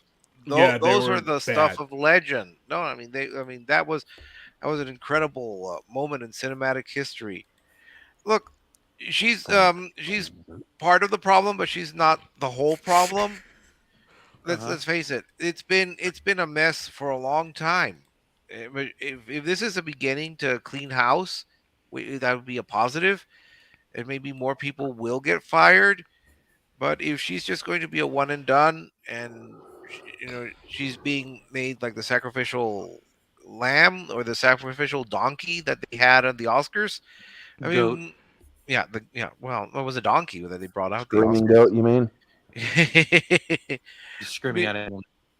Um, I can't celebrate. I can't celebrate. I guess because part of me is very slightly sympathetic. I know what it's like to lose a job, and I hate that to happen to anyone, even someone as wealthy. I'm sure that she's not going to be poor. I'm sure she's not going to go to the unemployment. She's probably made more money in 1 year than all of us combined. So I don't think you should I share think she's too many probably made cheers more for her. money in 1 month than all of us Yeah. have made. Right. Weird too, so. But there you go. I mean, I'm hoping that this. All I can say is really, I'm hoping this is a beginning, and that she will be the first domino to fall, and maybe that will stop the bleeding. Disney has to stop the bleeding. They've been losing money on the shows. They've been losing money on the movies. Once the Marvelettes comes out, it is going to be completely destroyed. by these by the Hunger Games prequel and by Dune Part 2, who are they going to target next? Who's going to be the next one to go? It's time. It's time. I mean, just end it. Maybe this is the beginning of the end. I can only hope that those are just my simple, brief thoughts on the subject. Que ya se vaya la señora, y que todos se vayan. And I don't know if Disney gets to reap the benefit or if it goes, you know what I mean? The division of like money in terms of how their companies are separated. I don't know of these Avatar movies. I mean, if they're going to make, $2 billion? Is that what that made? I still can't believe Avatar 2 made $2 billion. And it was just like, why? 70% of it was overseas, though. That's the thing. But true. So my thing is, are they going to be sort of aided by that? Are these flops not going to matter because they're going to have a new Avatar movie every 2 years? I mean, I know that's going to eventually run out, but I hope this is the beginning of the end of the MCU. I sincerely hope that. I was out after Age of Ultron. I've been out for 8 years. I've been out on the Marvel Cinematic Universe. Okay, I'm tired of it. I'm sick of watching these movies. Please stop releasing them. Yes, I know I don't have to, but I'm a film critic. It's what I do. So please stop making them. Please stop making these movies. They're terrible. There's no depth to them. There's nothing memorable about them. Okay. I will say the first maybe 3 or 4 are, they're still worth watching. Iron Man, The Incredible Hulk, I like. People think I'm dumb for that. There's a few of these movies that I can sit down and still watch. But I haven't felt like that in a long time. And I think they've worn out their welcome to an extraordinary degree. I think audiences are tired of it. And please go away. Please stop alienating your audiences. And by the way, if that woman was in any way responsible for all like the heroes being cucked in their own movies and having like the female version become the real hero, I thank God she lost her job. Okay, she's almost exclusively responsible for that. And I say that she's responsible somebody for the who special might effects. lose their She's job not responsible for writing in the near future. Okay, so please, sincerely, I if she's responsible, I think she should have lost her job because that is the number one thing I can pinpoint that thematically has changed in the MCU. That's like, these are not even worthwhile movies to watch anymore because there's so much ideological propaganda like sewn throughout. Like that's all they are. Was that a case of projection? Like all these, the fact that she wanted to see a version of herself in all of these superhero movies, and decided it's an insecure tendency where it's like, I need to see a strong woman at the forefront. That's why that representation debate is such horse shit, because it's based on nothing but narcissism. It's like, I can't identify with this person unless they look like me. It's like, hey, bitch, I've been doing it my entire life. You should give it a try. It's quite thrilling. Well, I mean, it's kind of like what you were saying earlier, like about how like things have just gotten so shallow and meaningless. And I think to really identify with people, you have to identify with people on like the universal levels a lot of the times. Like one of my first, I loved Star Wars because I loved Luke Skywalker. And I loved that he was like thrown into this world that was bigger than him, and he needed help and he needed people to save him, and he had friends. And, it's really nice to find, and he doesn't look like me. And it's so shallow anymore that it's like, oh, we need a girl, and it's like, we need a girl Jedi for this, and it's like, why can't we have a girl Sith? Okay, so that little girls could have a heroine to look up to. Remember, that was the reason we needed off subject. That was the reason we needed a female doctor, so that little girls could have a heroine to look up to. And that's the reason we needed a female Jedi. See, that's really stupid, though. I'm not arguing one way or the other. I'm just pointing out that was the rationale. Yeah, well, I mean, we had Princess Leia too, so it was like, okay, yeah, we need a Jedi now. Actually, she's not princess. She's General Leia now. No. No. It's honestly just, I'm thankful the bitch is gone. Honestly, it's one of those things where I wish that this was the beginning of the end, but obviously, Marvel and worse, Disney. This is my prediction. The saving grace for these like bankrupt, like in every way, these bankrupt fucking Disney execs and all that is X-Men. That is their one saving hope, because I mean, I've said it for the longest time, and I really wish that they didn't buy out Fox, but I've said it for the longest time. I don't know why you guys are this hyped about Avengers being what it is, because it still does not live up to X-Men at peak X-Men.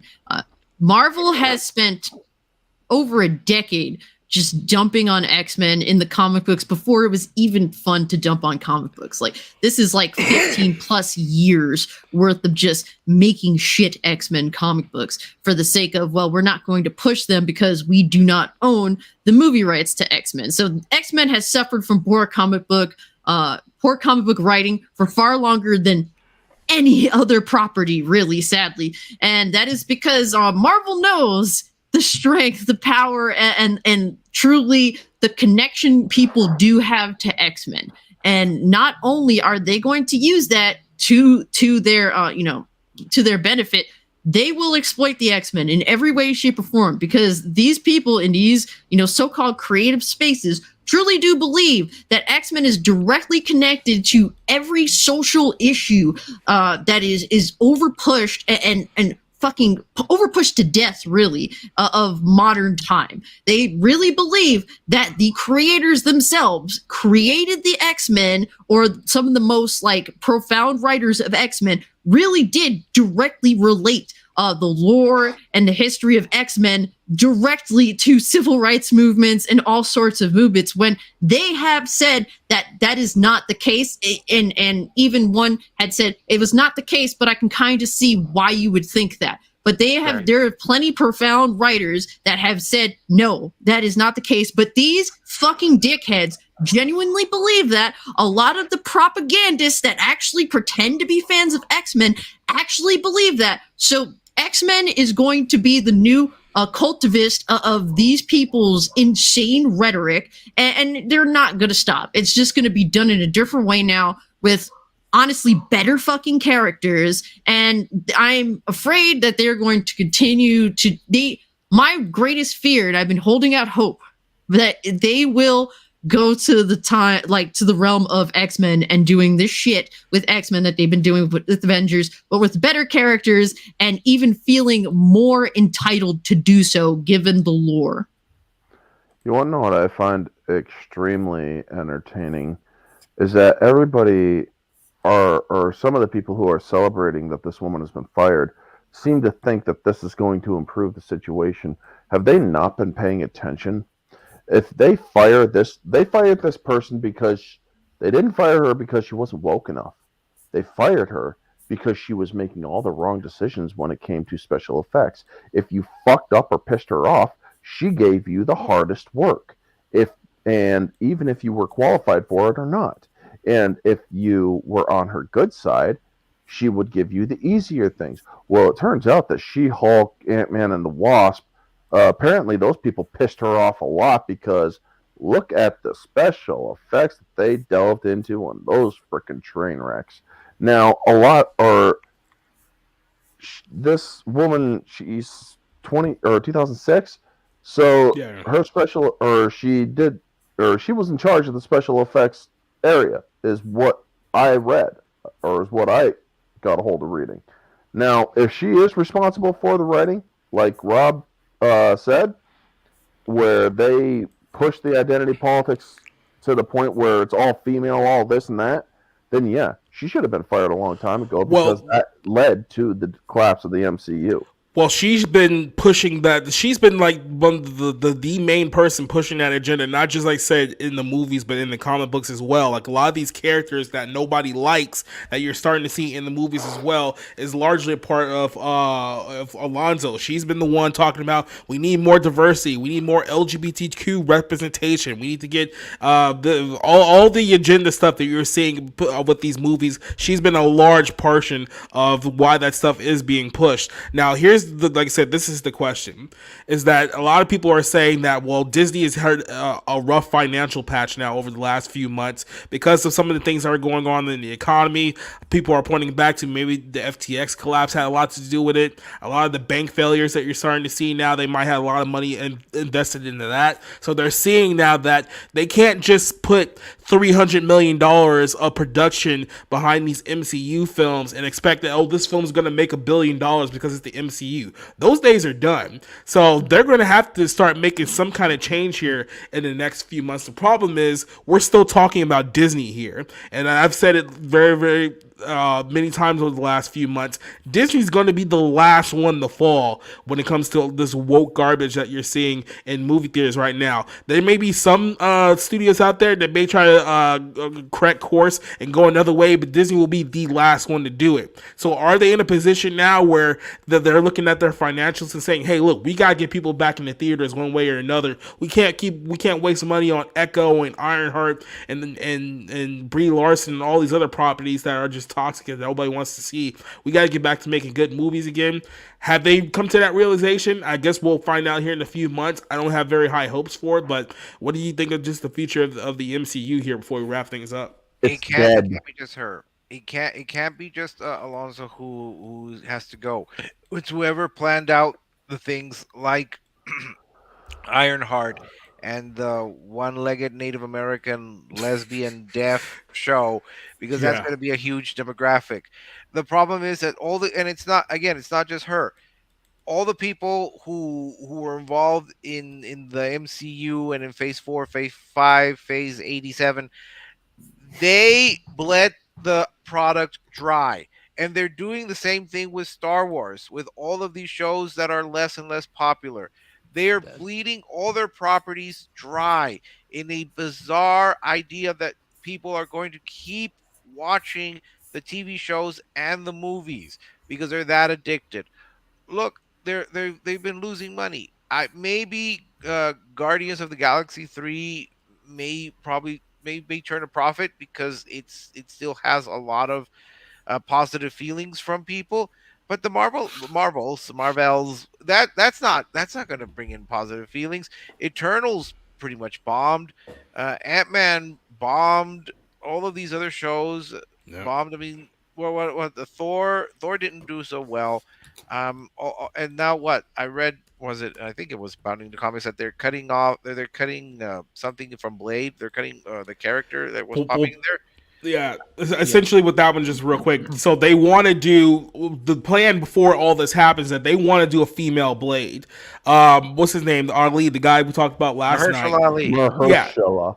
He does not want to be attached to a quote-unquote female Blade because he knows that everyone who's a demographic for this movie is going to compare him to Wesley Snipes, and everyone likes Wesley Snipes. They want to see Blade be the character that he is. You're making the movie PG-13, and you're going to focus on the quote-unquote female Blade for her to take over the mantle. He knows no one's going to like that. The director knows no one's going to like that. That's why he left the project, because this is what they're spending their time pushing right now, and this is what the future of phase 5 or 6 that we're in at the moment, because after Guardians 3, you got the Marvels, you have Black Captain America, which is coming out next year, Thunderbolts, which is essentially Suicide Squad MCU, and then Blade, which is probably going to get scrapped altogether because that film is just a complete effing mess at this point. And then what do you have after that? Deadpool 3, the Fantastic Four movie you still haven't cast yet, and then the Kane Dynasty with Jonathan Majors, who you already flopped on Ant-Man 3. This is your future. You got nothing. Yeah, I'll just say this. I think the MCU is absolutely running on fumes because, I mean, look at who's leading all of these movies. They are secondary, tertiary characters who do not rate. Like, they do. I mean, I was saying this about Shazam last night, but like, this is worse. Like, Shazam is at least something of a name in the DC universe. I don't feel like any of these characters are necessarily. You have, I guess you have the Black Captain America. And the title is Captain America: New World Order. They couldn't pick a more on the nose sort of. They couldn't be more title. subtle. They're rating the archives to try to find more and more material. They're running out of it. And with Mahershala Ali, I don't blame him for being upset. It's his project, it's his vehicle.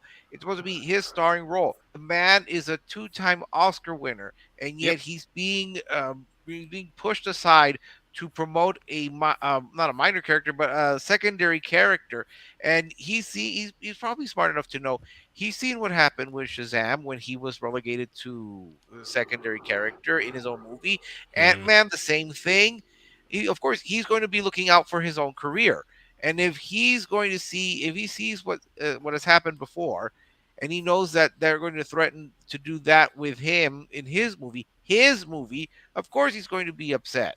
But that Blade movie has had issues. Like I remember reading last year that it had issues in production or deciding on a script or rewrites. So I think the project as a whole has been a mess. But they and I mean Hollywood are so interested in this ideological messaging of we need to take the man down a notch and elevate the whatever minority character, gay character, whatever it is. And it's like it's so obvious and it's not good. It's not interesting. None of these things where they choose to do this are compelling stories because they don't take the time to make them well crafted because they are ideological pieces of shit.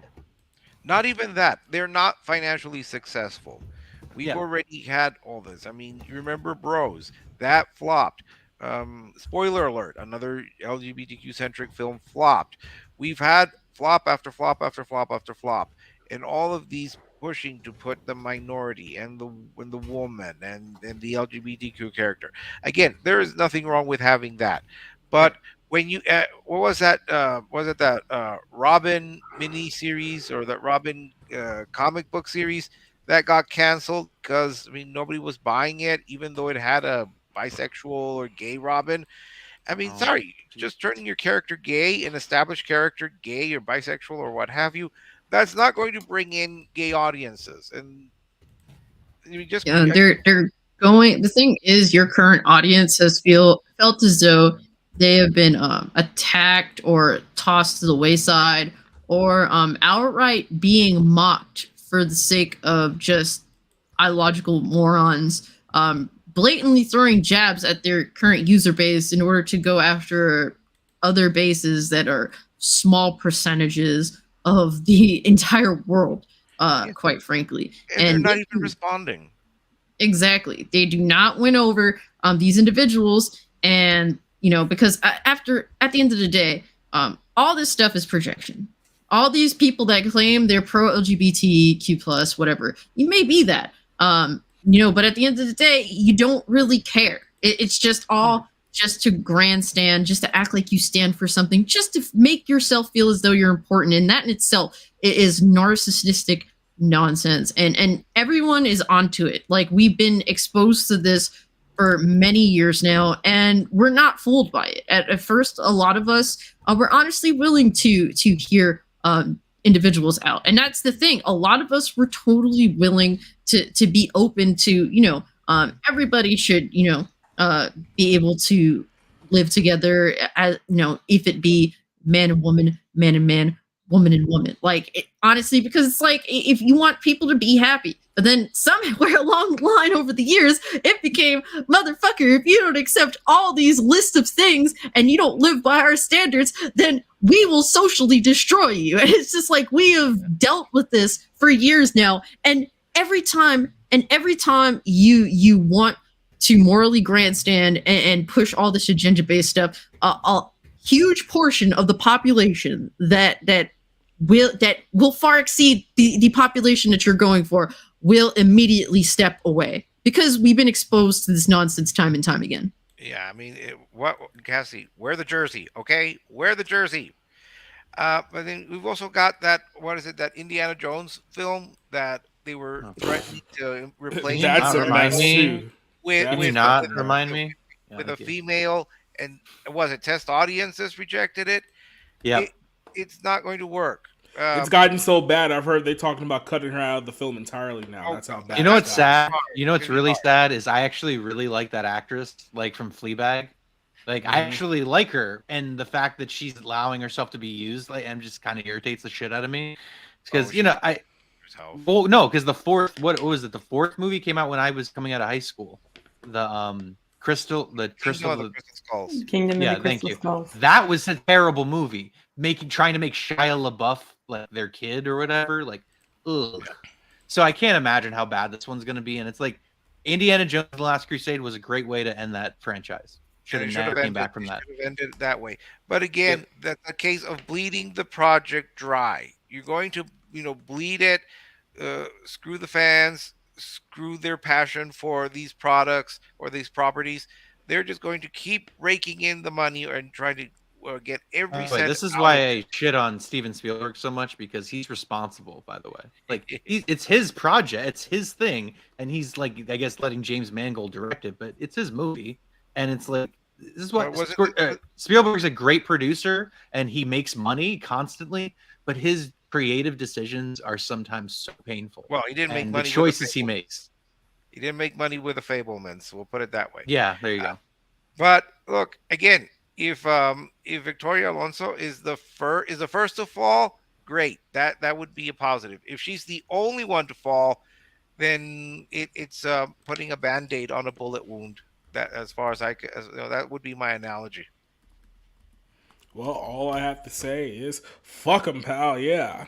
So, yeah.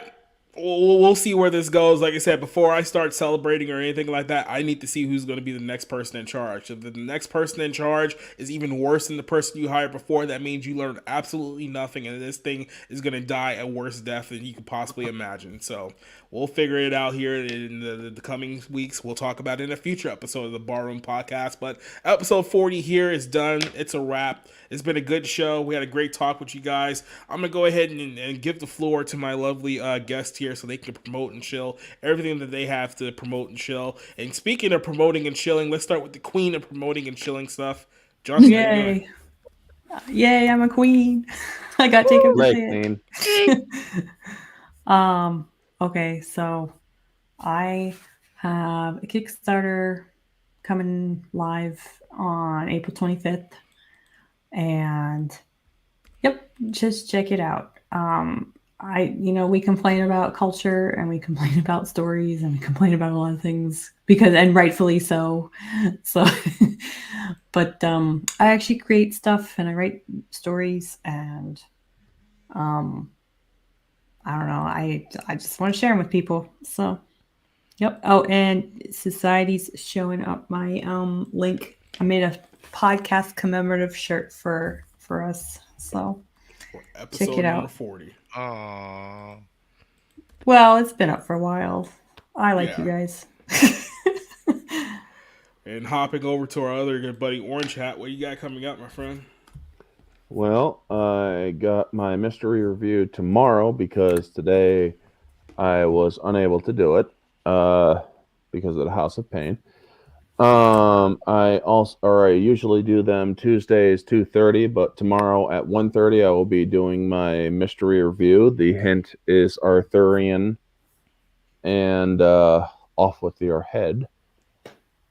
Those are the hints. If you know it, don't spoil it. I do guest choice reviews. If a person wants to come onto my channel, they can come on. They get to choose the movie, the time, and the date, and preferably a movie that we all enjoy. It's fun to be on. Just ask Cassie. She came on to discuss a great movie that she chose. Yep, East of Eden. It's my favorite. And I also do Hollywood Controversy. I'm covering the Alec Baldwin stuff as it comes out. Unfortunately, it's not going well for Justice, but yeah. I also cover or do movie reviews. I don't do a lot of new movies because I'm unable to get to the theaters currently because of vehicle trouble. But yeah, I do older movies and whatnot. And I also do a couple funny shorts here and there. I just recently did one on Chuck Norris jokes.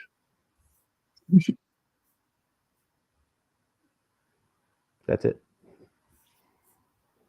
Well, it was a good podcast as always. A lot of ranting got done, which is cool. But if you want to keep up with anything I got going on, you can follow me on Twitter, Cult Classic KH, or YouTube. I typically do like a live stream Thursday. Normally I do have my my own podcast, but that's every other week.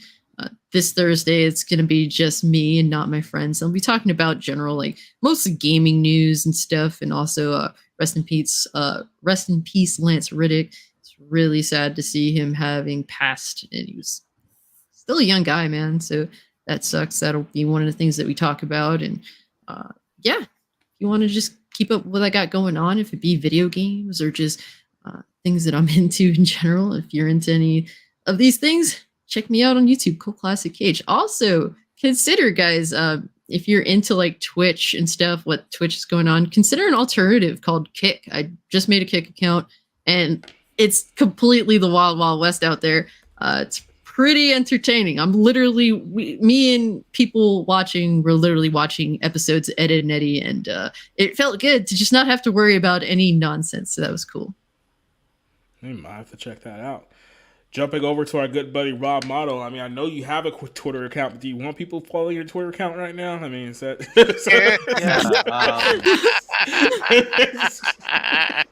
Yeah. Well, I know you have devoted readers. I know that. Well, yeah. Look, I famously, I'm an open book. I share all of my thoughts and opinions on my Twitter, and I've never really had an employer have an issue with that until recently. So it's kind of under private right now. I might lose my job. I might not. It's for a really dumb shit reason too, because I say a lot of inflammatory shit on there, which is the point of following me. It's like, what is he going to say, today? So, and what you're in trouble for wasn't even inflammatory, which is the funny part. No, like worse. If they saw the thing I said about the Little Mermaid, holy shit! Like I would have been gone right away. Anyway, so it's a lot of fun. Check out my Twitter. And Cassie did remind me, Lance Riddick passed away, I believe, on Friday. He was 60.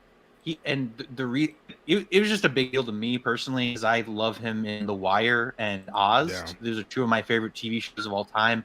He was a pretty in-demand actor, at least the last 10 years. I know he was in like American Horror Story, and he was on Bosch, and I think he's in the new John Wick movie. And I think he's been in all three of them. But just an outstanding actor, and everybody that worked with him thought he was like a class guy. So just really sad, super talented, but rest in peace. And then just check out my Twitter. I'll be watching some baseball movies as we get closer to opening day. All right. Speaking of opening day, I know this person has something going down for opening day. What you got coming up, Rick? All right. Well, I've just got more reviews to work on. I think I might splurge to get the big screen for John Wick 4, even though I've not seen any of the other John Wick films, and I still need to know why my pastor dislikes them. And then I do have an upcoming review. Like Rob, well, I mean, I write a baseball related review a baseball film related review every opening day. So just keep a lookout for that. This year, I go newer or older. This year, it's going to give a little bit of a hint. It's the original version of a baseball film that most people don't know is actually a remake. So, yeah, just got that. More reviews, and just, that's pretty much it. Just reviews, and seeing if I can come on more of these podcasts now that the minor league season is about to start in a couple of weeks. Yeah, well, good luck with that season. I mean, I don't know. This whole baseball thing just rubbing me the wrong way right now. I might have to just start watching some Japanese baseball, because apparently they're the only ones who know how to play the game properly. Can't even win in our own country anymore. It's just sad the way the things are falling apart. But let you guys know what I got coming up tomorrow night. Black Pill stream, myself, John Spencer, Josh Sider. We're going to be talking about some entertainment news. Definitely going to follow up a little bit more on this Victoria Alonzo story when we get there tomorrow. I don't think we have any streams coming up this weekend. Probably a good thing, honestly. But we're going to work on balancing that out later on. And then next Monday, we're going to be talking about the film John Wick 4. Has John Wick jumped the shark? I guess we'll figure out when we see the film this week. We'll talk about that in detail. Then next week we'll be here for episode 41 of the Barroom Podcast. And thank you for everyone joining us on Rumble tonight. This is the first night I've ever streamed on Rumble. Had a pretty strong viewership on Rumble this week, pretty much matched what we had on YouTube. So join us over there if you haven't already. To everyone who joined us here in the chat tonight, there was a lot of people. I'm just going to try to shout out as much people as I can. Wards of Paradise for stopping by, listen to us tonight. JEC, obviously, Doba Fett was here with us. Neo, Zeo Dozer, DK, Duke. Spencer, who was here with us earlier tonight, Rich Swaglord joining us on the show tonight. Shout out to you. Who else do I have on here? Drax the Clown was with us here on the show tonight. There's a lot of people. I think I shouted out Neo. If I didn't, shout out to Neo. Alex vs. Evil. Pain in the Batute. Shout out to you as well. And to everyone who joined us. I know Rex, I think Rico was here with us a little bit earlier tonight. So to anyone who I may have missed, thank you for joining us for another episode of the Barroom Podcast. I got a whole bunch of 1-minute reviews that are going to be coming out over the course of the next few days too. So follow us for that if you haven't already. But until then, we're going to go ahead and call this one a night. We're going to wrap things up. So wave to the crowd. We're going to hit Spring Yard and we're going to go home. So see you guys next week for another episode of the Barroom, guys. Adios. Bye.